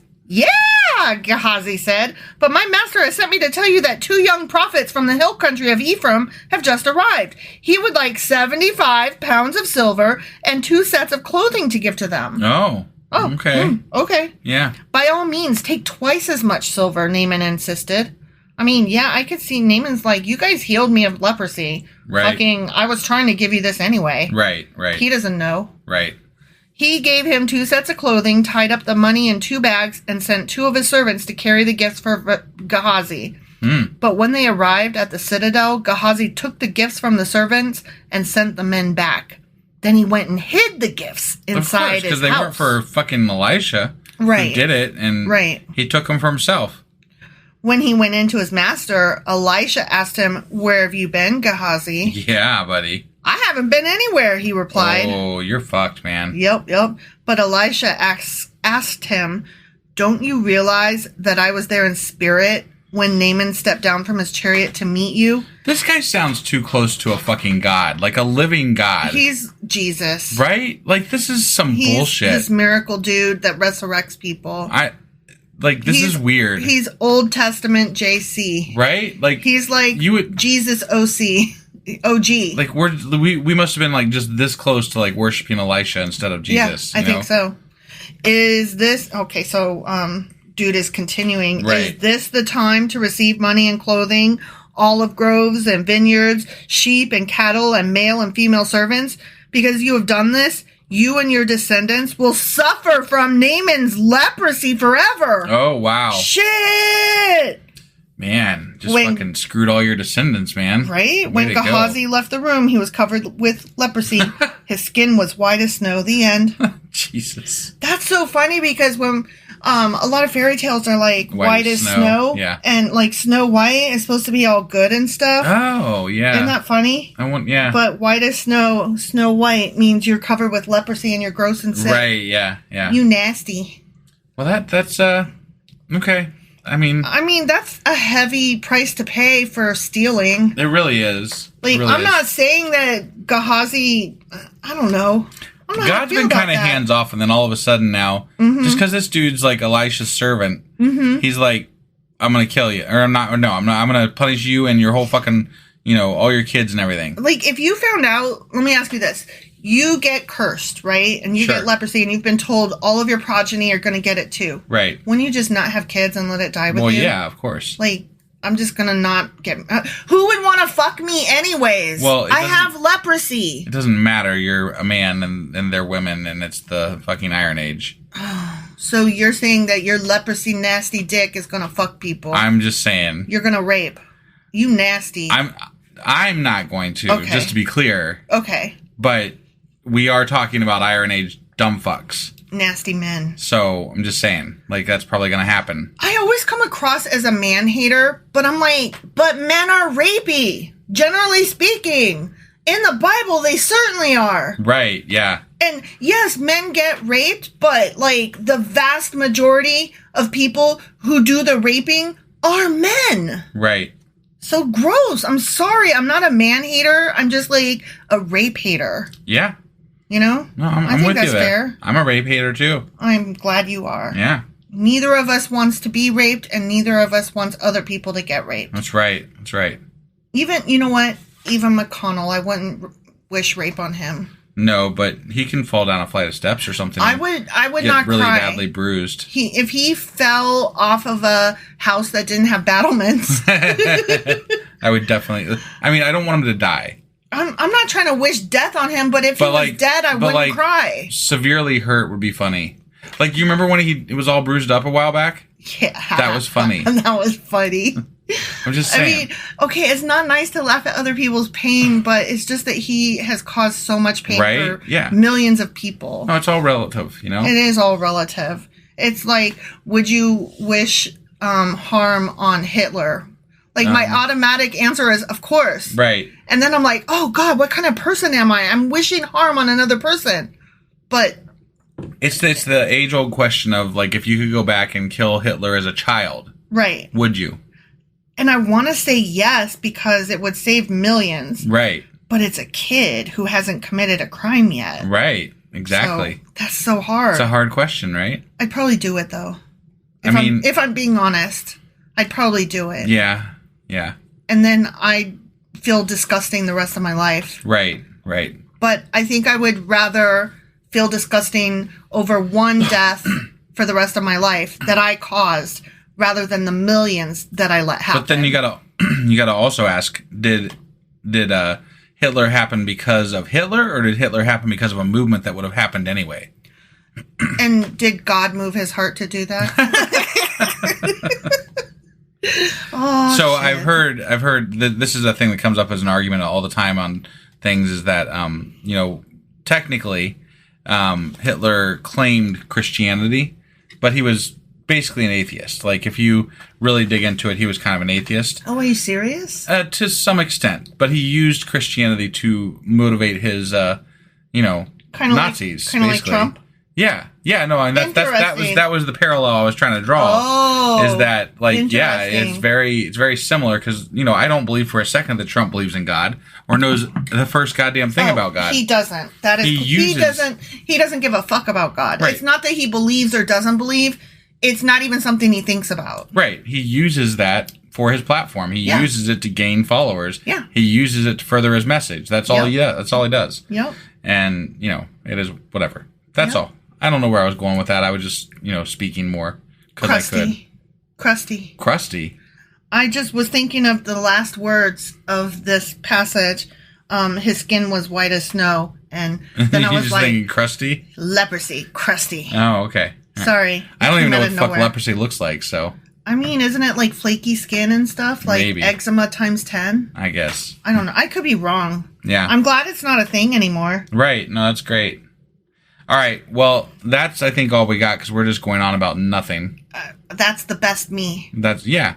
So that was 2 Kings chapter 5. Indeed, it fucking was. And tomorrow is actually going to be Saturday, which means that we'll be doing our Q&A. We will be doing our Q&A. That is correct. Right. I was waiting for you to chime in there, but you just kept looking at me like with blank face. So because I thought it was something special, and I was like, always something special. Okay, but I thought it was something special different. And so I was like, What am I forgetting? No. What am I forgetting? But on Sunday, we'll have Sacrilegious Book Club. Yeah, that. As well as our weekly replay. The weekly replay. And then we'll be back on Monday, as always, with the next chapter of 2 Kings, which will be 6.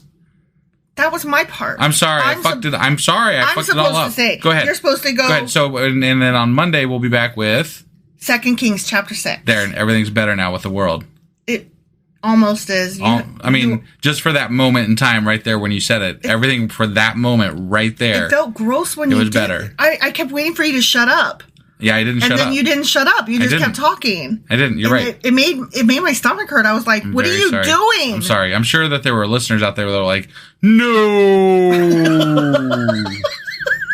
I mean, I was. Right, yeah. Okay. All right. Let's get out of here. Yeah. All right. Bye, everybody. Bye.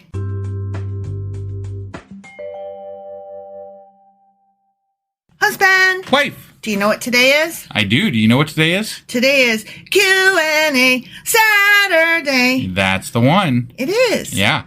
So we had some questions. We did have some Q's. And now we're going to answer them? I have some A's. You have some A's? Yeah. Okay. So one of our questions was about the difference between Beelzebub and Baalzebub. Yeah. And the other one was about that guy who sacrificed his son and then the Israelis. I said Israelis. Yeah, no. That is not correct. Israelites. The Israelites. I apologize. That was so wrong. Yeah. The Israelites were like, oh, sorry you're mad at me and I'm winning. Bye. Right. And we were like, what? That's weird. Yeah. Yeah. So, okay, so let's go answer some Q's. Okay. All right.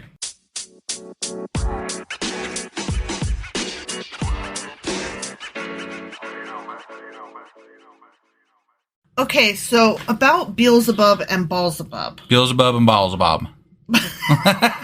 And also Beelzebul. And Beelzebul? Yeah. Okay. Okay, so here's the short answer. All right. They're the same. Got it. Okay. Yeah. You want a little bit more details on that, I suppose. Sure, let's do it. Okay, so Beelzebub and Baalzebub are the same, and they are associated with the Canaanite god Baal. Okay. Yep. And then Beelzebul is another one that we see somewhere. At some point. Down the road. And that is derived from a Philistine god. Oh, interesting. Okay? And Beelzebul is also the same name as Satan. Okay. Got it. Beelzebul is? Yeah. I thought, because I've heard Beelzebub associated with Satan before, they too. They are kind of all, it just depends on which part you're reading, what thing you're reading. Got it. Okay. So in Christian times, Lucifer came to be regarded as the name of Satan before his fall. Okay. So Lucifer was the angel. Got it. And then he fell, and then he became Satan. Okay. Okay. All right. Satan is the prince of devils. Beelzebub is the Lord of Flies and the Lord of Dung. The Lord of Flies, huh? Mm-hmm. That's interesting. You never heard that? No. Oh. I knew that one of them was the Lord of Flies. You are dumb. No, I said dung. I said dung. Then you said I'm dumb. No, I did not. Well, you are, though. Oh, okay. But yes, dung like doo-doo. Got it. Okay? Yeah. And then Lucifer, of course, is the fallen angel of light, or the light bearer, or the morning star, or the herald of the dawn. Got it. Okay? So it sounds like even when it comes to who the fuck Lucifer, Satan, yada, yada, yada is, there's a lot of confusion even there. There is. And sometimes it's all one entity. Sometimes it's various things that fall under like one, like Satan is the big one and all of the other ones fall under him. Sometimes they're all various demons and devils. Right. So it just... But it seems like in like, just common vernacular today, most of the it was bad in the Bible is also considered the devil. Right. Like, when we're just talking Beelzebub and Lucifer and, whatever, like they all kind of refer back to that same entity. So yes, but I have a thing to push back on that a little bit. Okay. Like you said that with regard to the Bible that it's like the devil or the evil thing in the Bible. Sure. In the Old Testament, Satan is viewed as the prosecutor of Yahweh's court. Interesting. Like, particularly, the example given was the book of Job. Okay. He's not regarded as an adversary of God. but a tool of God and as the prosecutor. Like so that arm. He only became the devil because people misread him? Yes. Yes. Okay. And then also the New Testament and Christianity onward, they had to have a bad guy. You know what I mean? Right. Like, it's not our fault when we're evil. It's the devil's fault. The devil's fault. Right. And, of course, there's the question of, but the devil is something that God made. Right. You know, there's that argument back and forth. And that's where you get a lot of, like, current television that has a sympathetic view of the devil or that, like the show Lucifer. Right. You know, shows just this humanizing and, like I said, sympathetic take on it to try to make the story a little bit more palatable. Right. I mean, the devil did go down to Georgia. He did. Right? He did it, but he lost that contest what I heard. He did, yeah. So, Satan's task in that whole, not an adversary, but just a prosecutor. Yeah. His task is to roam the earth, seeking out acts or persons to be reported adversely to the king. Okay. So he's a tattletale, essentially. Yes. Okay. And his function, thus, is the opposite of that of the eyes of the Lord. So, like the angels and stuff. Yeah. Which roam the earth, strengthening all that is good. Got it. Okay. Except for that one time when they blocked Balaam's passage and then almost killed him. That was Balaam. Balaam, yeah, sorry. Yeah.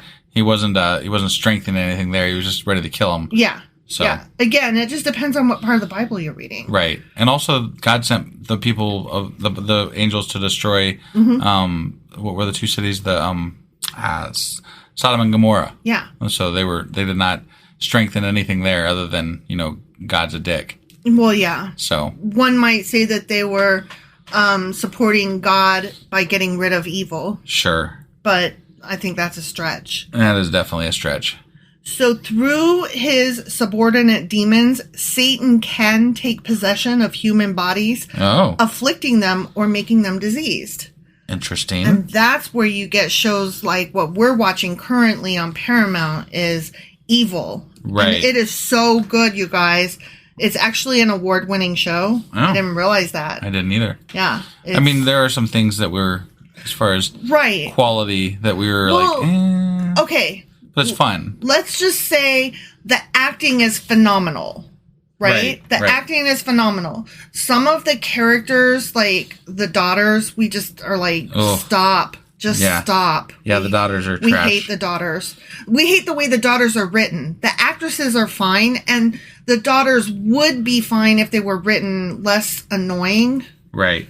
And the main character girl is not defined enough in her agnosticism and in her possession or whatever. I think that's where it lacks, is the writing has fallen a little short here and there. Yeah. Like, it's a good enough show, but, like, the writing falls short occasionally. Yeah. So. Yeah, I think that's it. But this is not a review about the show Evil. No, I just really like to talk about TV. Right. Because I watch it. Right. So, okay. And, we're talking about the devil. And so it's interesting to talk about what kind of shows that paint the devil in various lights. Right. So, in the show Lucifer, we've got the devil is this nice guy who was misunderstood, you know? And then in Evil, it's definitely this adversary and the Lord of Flies, and he is very evil. Right. So it's just interesting that this one entity can create so much storyline and diversity in personality. Well, and TV likes to write about the devil a lot more than they do about God. Well, sure. Generally speaking, I would say. Good is boring. Good is kind of boring, yeah. So, okay, that was that question. Okay. So, the next question was the three kings, Jehoshaphat, and I forget who the other two were. They joined up, and they were going to attack the Moabites. Okay. Remember? Yeah. And then the Moabite king was like, oh no, we're losing or whatever. And so he's like, I'm going to kill my son. I'm going to sacrifice him and stuff. Right? Right? Yeah. And so we were like, wow, what? That escalated quickly. Jesus Christ. Right. So that act showed how desperate the king of Moab was following his defeat on the field. Okay. Yeah. And he did this to honor his pagan gods. Okay. And to show his own people his determination to prevent defeat. Okay. Okay. Yeah. So it was a show of strength that he did this, not desperation. Sure. Okay? I get that. And hold on, I'm not done. Okay. Okay. So when the Israelites saw this, particularly Jehoshaphat, they were like, Jesus Christ, this guy's not going to quit. Like, he just sacrificed his own fucking son to pagan gods. Right. And so they realized at that point that they could keep fighting and they could knock down a lot, but they were never going to be able to match that amount of will. Because Jehoshaphat was of God or whatever, but he was still not all in, right? And the other two were not God at all. Right. They were all kind of bad, right? Yeah. So they didn't have this, well, we've got God on our side, so we'll just keep fighting. But God was technically on their side. Technically, but not, they didn't trust in him. You know what I mean? They were not godly people. Okay, and that's fine. That's fine. But like in the past, though, and this is what bothers me, I guess, is that in the past, if God was on the side of whoever, generally the Israelites, right? And then somebody questioned their faith by not doing what was expected of them, they would be punished. Absolutely. But here's the thing. They did not reach out and ask God for help, and they were not instructed in any way. So they weren't disobeying because they hadn't asked for help. Okay. They were just stumbling around in the dark doing their thing. Got it. So, like, essentially, God's not very much in control right now. Like, God is kind of secondary to even, like, pagan gods and stuff. Yeah. And that is a big deal. Like, even the Bible is admitting it by saying this pagan god was, this king sacrificed his son to this pagan god, and the Israelites stopped in their tracks and fucking quit fighting. Yeah. Because this god, according to what was written, this God and the possibility of it existing or whatever was more powerful than Yahweh. Because they were not fully on board with Yahweh. No, I get it. It. But like, it's literally in the Bible that God essentially was defeated by another God. Yes and no. In a way. It was the people's lack of faith and lack of living correctly. The people were defeated by the pagans. The people's lack of faith was defeated by this other guy's absolute faith. Got it. Misplaced, but still strong. It just strikes me. It doesn't help boost the argument for God, though. No, absolutely in any not. way whatsoever. Absolutely not. Because it's just it stinks of weakness to me. It does. It's not. Really does. Uninvolvement is weakness to me. Right. Now, I mean, there's no way that there's nothing that we have read thus far that brings me anywhere near believing in God. Right. Like, in fact, most of this has just been trash shit that I'm like, I wouldn't even believe in you if you did exist, because fuck you. Right. You know? Right. But like, when I read stuff like this, I'm like, why do we never hear about any of this kind of stuff? Like, why is this never discussed? Why don't we talk about these weak points where God was weak? You know, like, this would be, at the very least, if priests and pastors brought this up and talked about it, it could allow for failure. It could allow for not perfect, right? Well, the way that they would spin it, though, would not be what you're saying. It wasn't God being weak. It was man being weak. Right, but the way I view, the way God is portrayed in churches is essentially the way that swimsuit models are towards, young women who are worried about their image. Okay. Like, sorry, this is a long walk, I guess, but like. No, I'm here to follow. Yeah, no, I got you. So they portray God in such a way that, for people that don't read the Bible, the way God is portrayed and Jesus is portrayed is that your love has to be perfect and all encompassing, and you have to accept, and it's got to be perfect. You got to be all in, right? But that's not really the case if you actually read the entire Bible. The entire Bible says well, you can be perfect. Like, I mean, Solomon, for example, he was perfect up until that last fucking chapter in the book, right? When suddenly he had 1,000 wives or whatever. Yeah, yeah. And, like, God loved this dude. Like, he was all about Solomon, right? And then all of a sudden he's bad. But there's also been people that fuck up and they're like, but I'm going to, that have been working for the wrong side. And they're like, I, bow to your, because I saw his power, and then God accepts them. Right. But then he also curses entire generations. Like, there's just no consistency. There's no consistency that we can see, yeah. Right. And it's crazy to me. It makes it very difficult to try to have any sympathy for this character, much less for those who choose to follow him. Right. And all I'm saying is that the way that God is portrayed to, churches and to the people that follow churches is that it's a perfect God. It's a God that deserves all of your love and all your respect and all your, all the things and all the money. Right. Definitely all the money. But if they taught the flaws as well, and I'm not even saying you have to be like anti-God, but like if you taught the flaws that are inherent in the Bible as well, you could maybe allow for people not to have this like crazy view about what they have to do in life in order to win God's love. Right. It's just I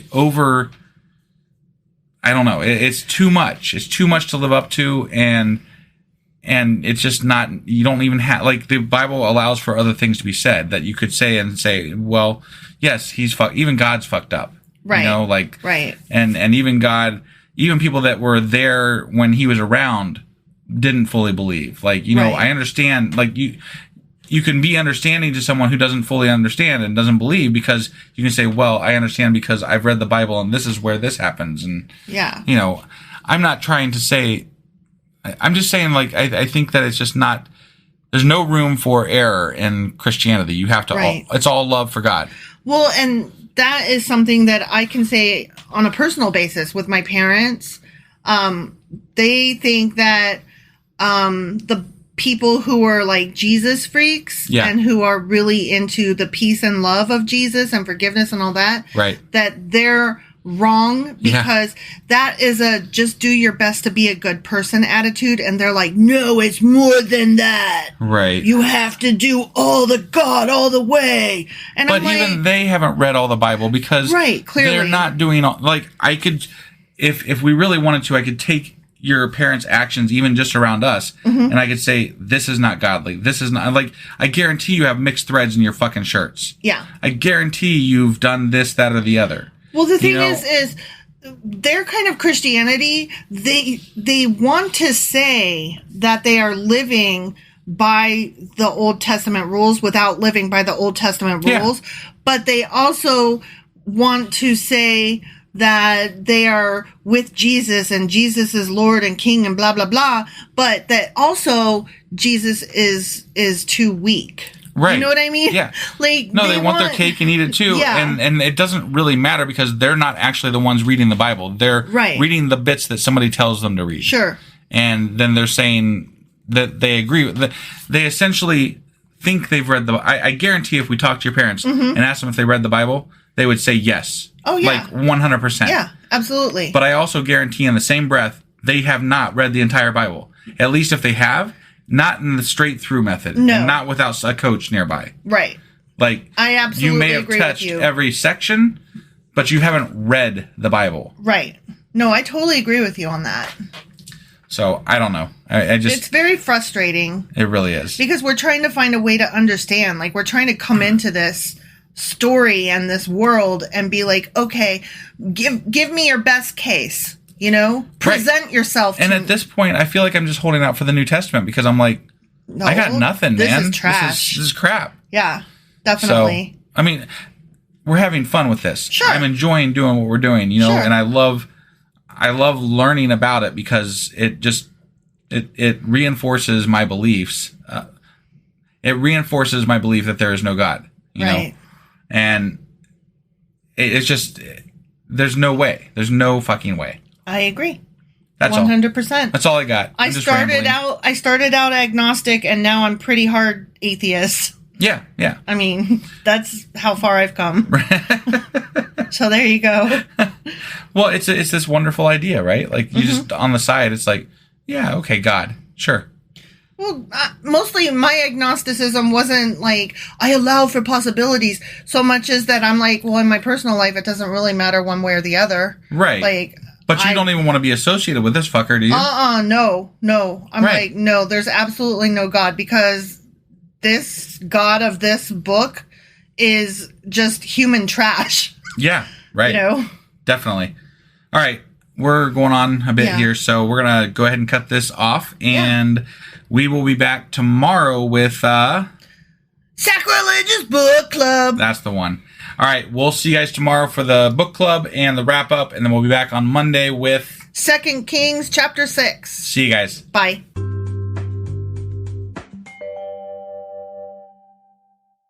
Husband. Wife. Even though it's late, do you know what we're doing? We're doing the Sacrilegious Book Club. Yeah, that. See, you can't ask me. You're the one that has to say it. Well, I wanted to make sure you knew what we were doing. But how do you know I knew? I just threw it back at you. Because if you threw it back at me, then that tells me that you know. It could also be the Saturday Q&A. But that's not what we're doing, because we already did that. But we already did that. You can only officially narrow it down to 2. But we already did that. So there was only 1. You expect me to remember what I did yesterday? Well, we literally just talked about it, so yeah. When did we talk about it? Right before you hit record. You said... I can't remember a few seconds ago. Oh my God. Okay, just stop. This is ridiculous.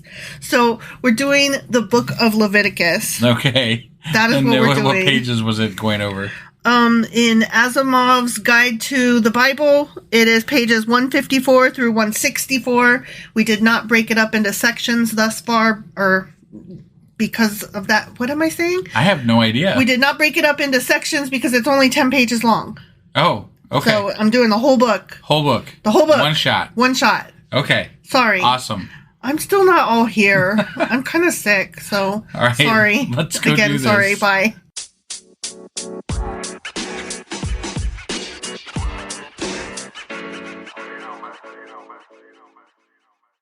Okay, so we are doing the book of Leviticus in Asimov's Guide to the Bible. Straight through. We're in the Old Testament. All of Leviticus. Yeah, starting on page 154. All of it. The whole thing. The whole thing. Ready? Yeah, I'm ready. Okay, so first of all, he starts with an explanation of why this particular book is called Leviticus. Okay. And this kind of makes sense, but I'm like, oh. It's the Levi tribe. Yeah, but okay, listen. But listen. So in Hebrew, the first words are, and he called. Okay? So the Hebrew title of the book is actually called. Okay? Okay. Remember how Levite equals priest and vice versa? Priest equals Levite? Like, we just discussed that. Right. So this book is about stuff that the priests are super interested in. Right. At least in the Bronze Age. Right. I mean, back then, those priests were, like, super interested in it. Right. So it's also called the priest book, or the Levitical book, or Leviticus. Got it. So we find, I'm just saying, like, real quick here, like, some of these rules aren't adhered to quite as stringently when we get further on into the Bible. Oh, no, they are not. And Asimov has zero problem pointing out those things, which I love about him. Right. And speaking of love about him, I just loved this phrase. Okay. He goes, the book is virtually one long section of the P document given over to ritualistic details so that it is easily the dullest book in the Bible to the casual reader. By far. By far. Easily the dullest book. Yes. That just killed me. I was like, yes. Indeed.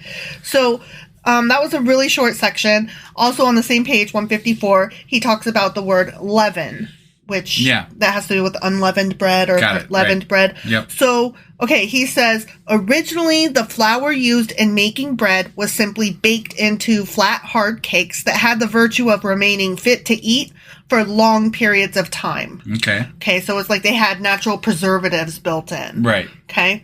Dough left standing would pick up microorganisms and begin to ferment.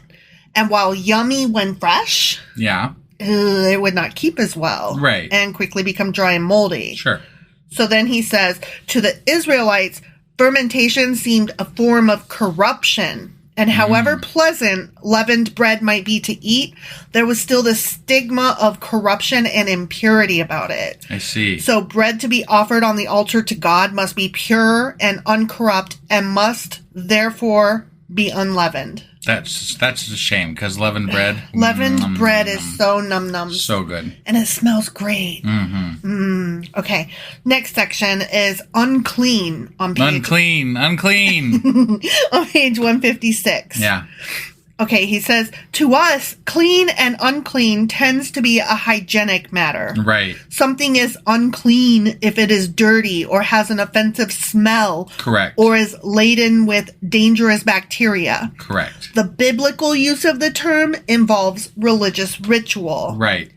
Then further But on, also cleanliness. Right. The same. Right. It's true, but usually when they say it, they mean it in a religious sense, not a hygienic sense. Right. Or at the very least that there is some religious ritual to the hygiene. Right. So further on, he says, the basis on which animals are divided into clean and unclean is not known. Okay. So remember, like, they were telling us with cloven hooves and chew the cud and right. Some yes and some no. So there's no, like, scientific reasoning behind that or anything.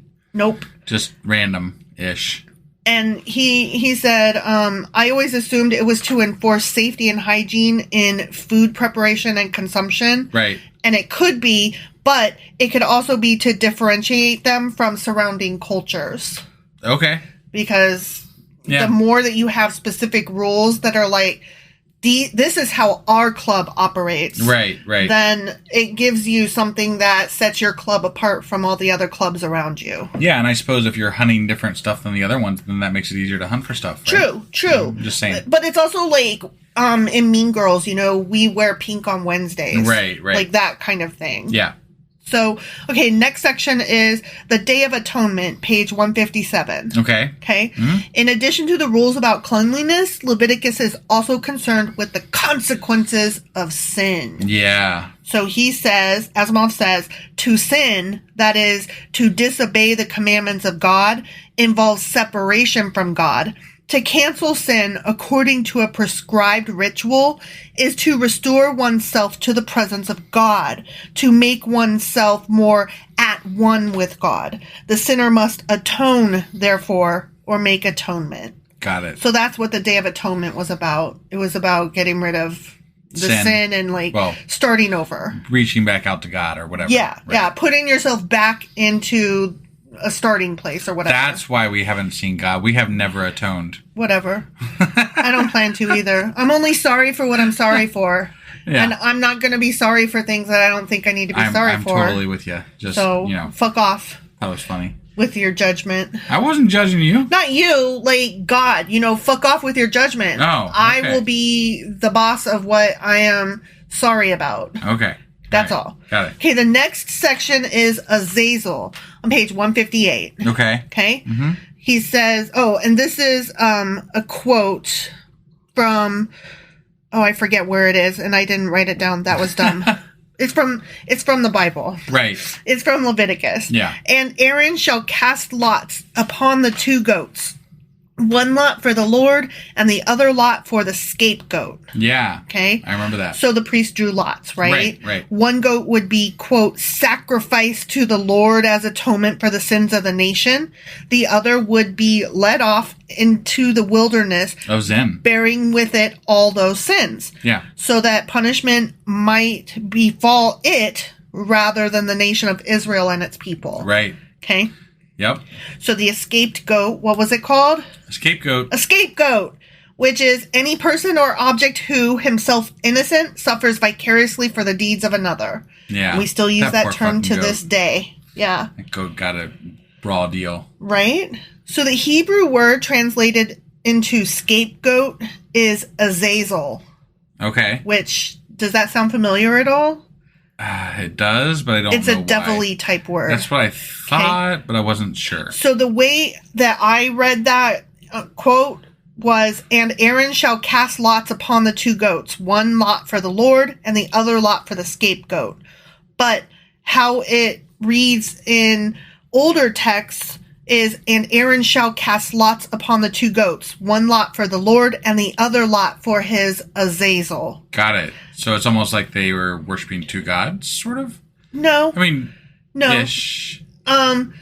They were, well, maybe, kind of. Maybe kind of? Maybe kind of, but there's no other mention of the word Azazel in the Bible. Okay, all right. So, here is Asimov's suggestions. Maybe it's a demon dwelling in the wilderness. Sure. Okay, that they were like, here, get these sins away from us. You go out to that demon. Right. Or Azazel could be one of the fallen angels who would not accept that man was superior. Okay. Like, that's why Lucifer fell, right? Yeah. Or it could be the chief of those fallen angels who lusted after women, the act which brought on the flood. Do you remember that? Yes. Like the fallen angels, they were getting busy with human women. Yep. And then God was like, this is gross. Right.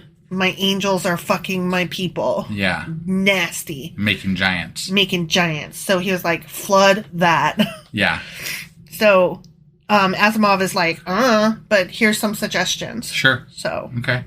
The next section is Devils, page 159. Okay. Which I just find it so interesting that this is what we're talking about, given where we're at in our natural reading. Yeah. We're talking about some of this stuff. Right. You know? Right. Yeah. Okay, so Leviticus chapter 17, verse 7 says, and they shall no more offer their sacrifice unto devils.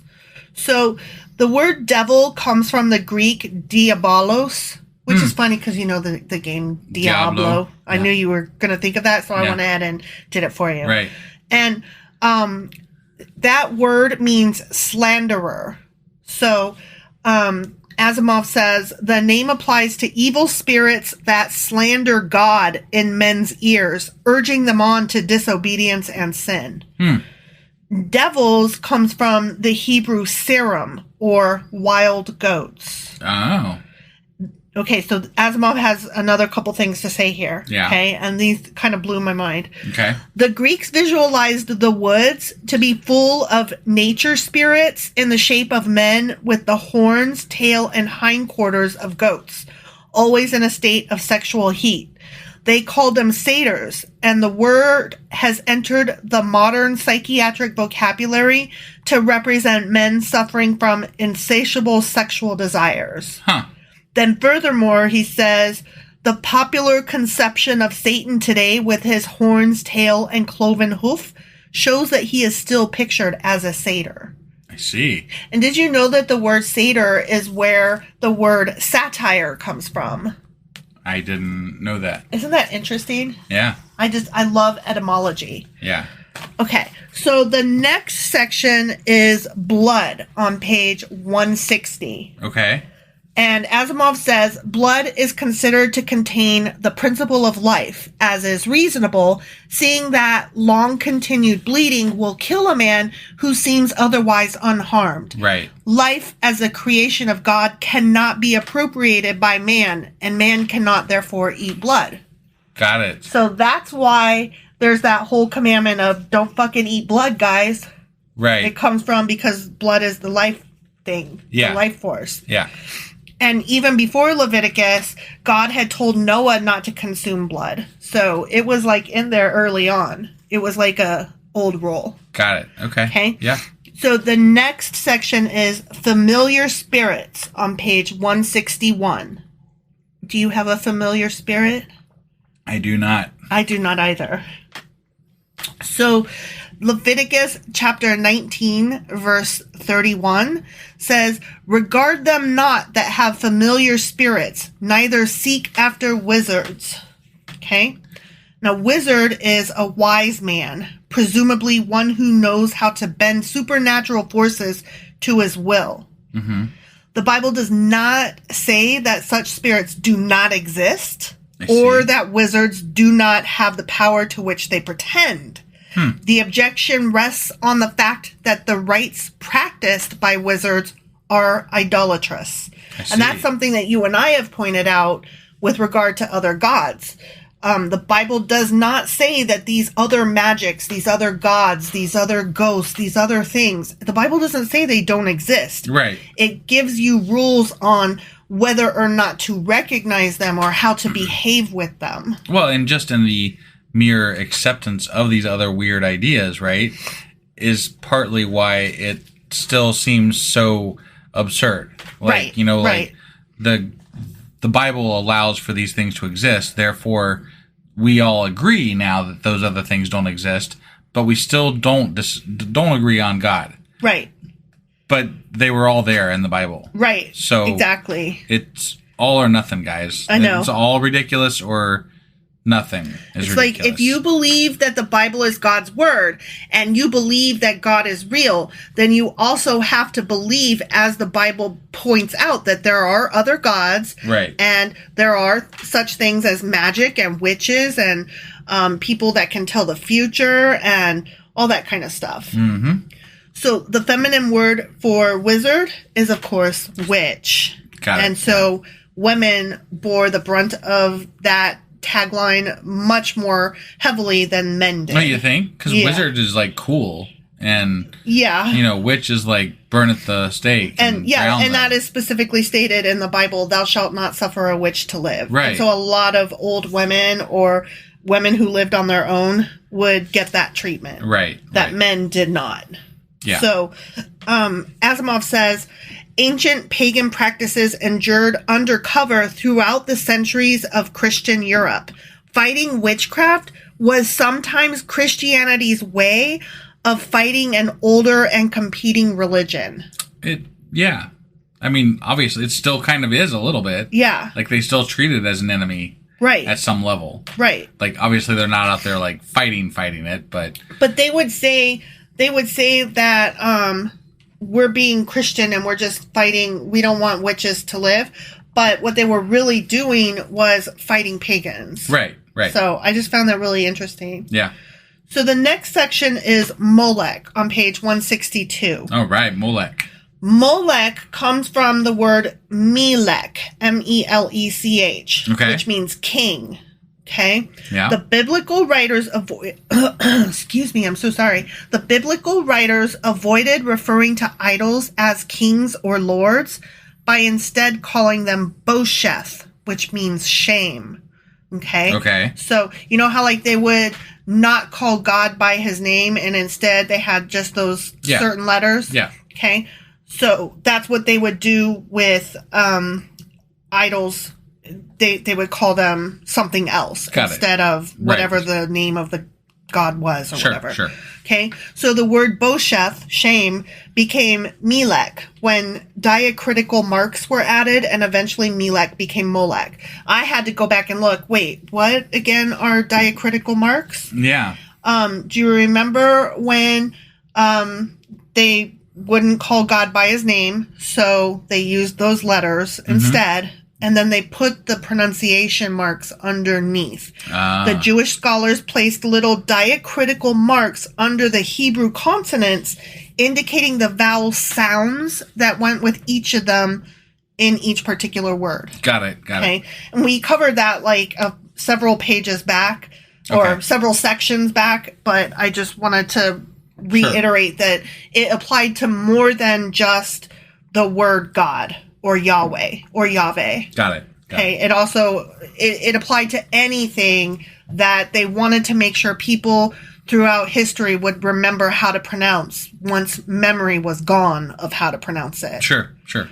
Okay, so Asimov goes on to say, the worship of Molech involved the sacrifice of children.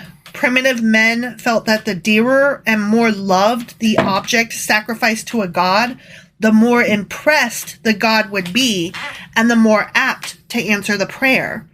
Which that makes a little bit, like that lends a little bit more logic to why they would do that. Yeah. So they were saying that their children were their most precious thing and they would give that up to God for help in times of dire It just need. seems like the favor would favor the sociopaths, you know? Right. The ones that don't give a fuck about anybody. Right. Well, and here's my thing. What kind of dire situation is going to be made better without supposedly the child who was your most precious possession. Right. Right? Your child is somebody that you love more than anything in life. That's hypothetically, according, yes, in our case, yes, but but that's why they would be giving it up, right? Right. And so you're telling me that being without this child is still going to be better than whatever dire situation you're in. That it could make so like stupid. The king sacrificed his son, right? Yeah, they were all going to die, like they were all surrounded by the Israelites, right? Right. Is it better that his son dies or that all of his people die? So he did it to save his people, but these regular, ordinary people were sacrificing their children. Right. But I'm just saying, like, there could be circumstances where maybe it would be deemed okay. No, I get it. I get it. That king who killed his son, even though it's gross and despicable and stupid, like, I get why he did that. He did it because he thought it was best for his people. Right. Therefore, you can look at that as... In ignorance, though, he did commit an honorable act. But in reality, it worked out. Right, that's true. According to the Bible. It's true. It did. You're right.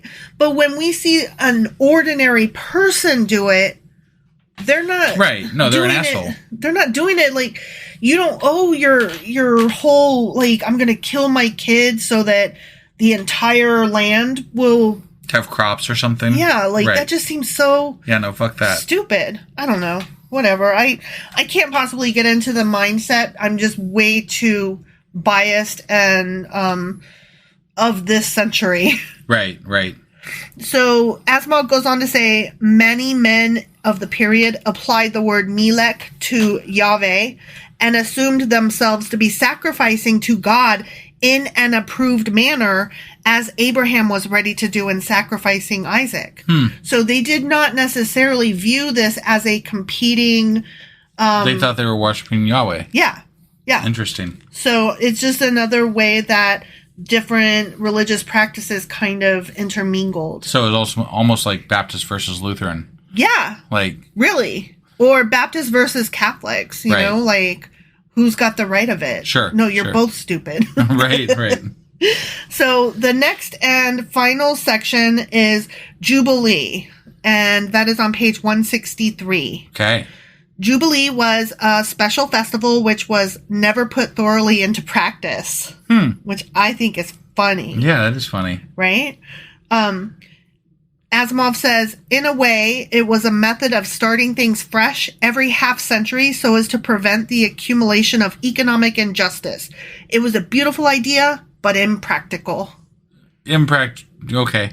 So, it never really... They didn't want to give up their slaves. Really, that's what it boiled down to. So. And they didn't want to switch out. Right. You know? Right. I don't know if it was impractical, but people didn't practice it. Well, people were involved. That made it impractical. Sure. People are greedy fucks. Yeah. The Book of Jubilees, this is something separate. Okay. There's this item called the Book of Jubilees. Got it. It was written about 100 BCE. And it's sometimes called the Lesser Genesis or the Book of Division. It's an ancient Jewish religious work of 50 chapters. Okay. And 1,341 verses. Damn. The book is considered one of the pseudepigrapha.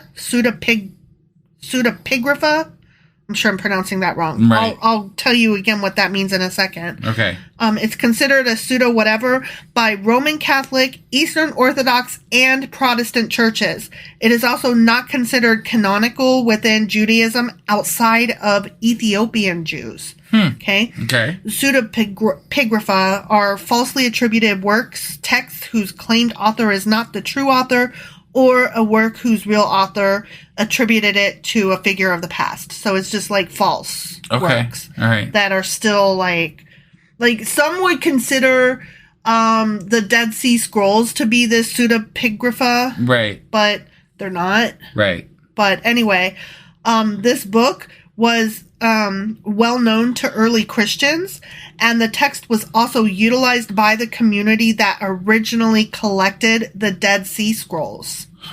No complete Greek or Latin version is known to have survived, but there is some like odd translation and some like weird language that I've never heard of. Right. That is believed to be the only translation available to us today. Gotcha. And it was part of the Dead Sea Scrolls. Huh. Interesting. The Book of Jubilees claims to present, quote, the history of the division of the days of the law, of the events of the years, the year weeks, and the jubilees of the world, as revealed to Moses by angels while he was on Mount Sinai for 40 days and 40 nights. Okay. And so Asimov mentioned the Book of Jubilees, and I kind of went down a little bit of a rabbit hole and looked it up, and that's where I got all that extra information about it, because I was like, I'm sorry, say what? Right, The Book of who? Right. The Jubilee of what? Yeah. So it's just a thing that's out there that is basically like a Jewish fable kind of thing. Gotcha. Okay. Gotcha. So that is it for Leviticus. Okay. And next weekend we will start the Book of Numbers. Numbers goes from page 165 to page 192. Okay. So for our first one, we're just going to read pages 165 to 174. Okay. And that will cover the following topics: Numbers, the sum of the congregation, the Ethiopian woman, Caleb, Zin, Kadesh, Korah, Dathan, and Abiram, the pit, and Mount Hor. Awesome. Okay? Yeah. So that's that. All right. Okay. Well, that was fun. We learned quite a bit. Fun and interesting. Yeah. That was the whole book of Leviticus. Right. That was the whole fucking book of Leviticus. I'm so glad he buzzed through it. Right. He buzzed through it so much better than I did. Yep. All right. Well, that was our book club for the week, and apologies again for it being late. Yeah. So our replay will be coming out here in just a second too. So as soon as I get done posting this, the replay will be coming out as well. So we will see you next week for Sacrilegious Book Club. Yeah. Bye. Bye.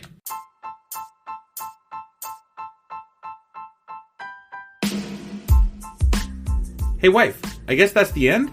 But husband, that's just sad. It doesn't have to be. We are on lots of social media platforms like Twitter. Our handle there is sacrilegious_D. For D's nuts. Oh my God. Stop doing that. Anyway, we're also on Facebook, Instagram, and Pinterest. There's a link to all of our social media sites at our website. Ooh, we have a website? Yeah, it's sacrilegiousdiscourse.com, where you can also find a link to our merch shop. We have a merch shop? Yep, we have podcast-themed clothing, mugs, notebooks, and more, as well as an atheist and science-themed products. Wow, our fans should really go check that out right now. Definitely. They can get in touch with us by sending an email to sacrilegiousdiscourse@gmail.com. But before they do that, we could really use some help. Oh yeah? With what?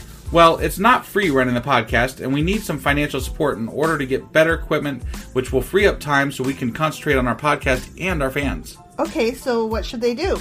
Head over to patreon.com/sacrilegiousdiscourse and sign up as a contributor on our podcast. Supporters there receive additional bi-weekly episodes that we record just for our Patreon members for as little as $2 a month. Also, we'd really appreciate it if you would like and subscribe on whatever platform you're using. And Apple Podcast reviews help us out tremendously.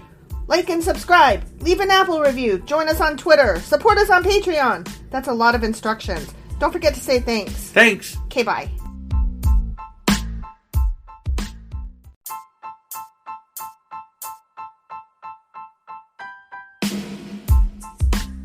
Hey, wife, I guess that's the end? But husband, that's just sad. It doesn't have to be. We are on lots of social media platforms like Twitter. Our handle there is sacrilegious_D. For D's nuts. Oh my God. Stop doing that. Anyway, we're also on Facebook, Instagram, and Pinterest. There's a link to all of our social media sites at our website. Ooh, we have a website? Yeah, it's sacrilegiousdiscourse.com, where you can also find a link to our merch shop. We have a merch shop? Yep, we have podcast-themed clothing, mugs, notebooks, and more, as well as an atheist and science-themed products. Wow, our fans should really go check that out right now. Definitely. They can get in touch with us by sending an email to sacrilegiousdiscourse@gmail.com. But before they do that, we could really use some help. Oh yeah? With what? Well, it's not free running the podcast, and we need some financial support in order to get better equipment, which will free up time so we can concentrate on our podcast and our fans. Okay, so what should they do? Head over to patreon.com/sacrilegiousdiscourse and sign up as a contributor on our podcast. Supporters there receive additional bi-weekly episodes that we record just for our Patreon members for as little as $2 a month. Also, we'd really appreciate it if you would like and subscribe on whatever platform you're using. And Apple Podcast reviews help us out tremendously. Like and subscribe. Leave an Apple review. Join us on Twitter. Support us on Patreon. That's a lot of instructions. Don't forget to say thanks. Thanks. Okay, bye.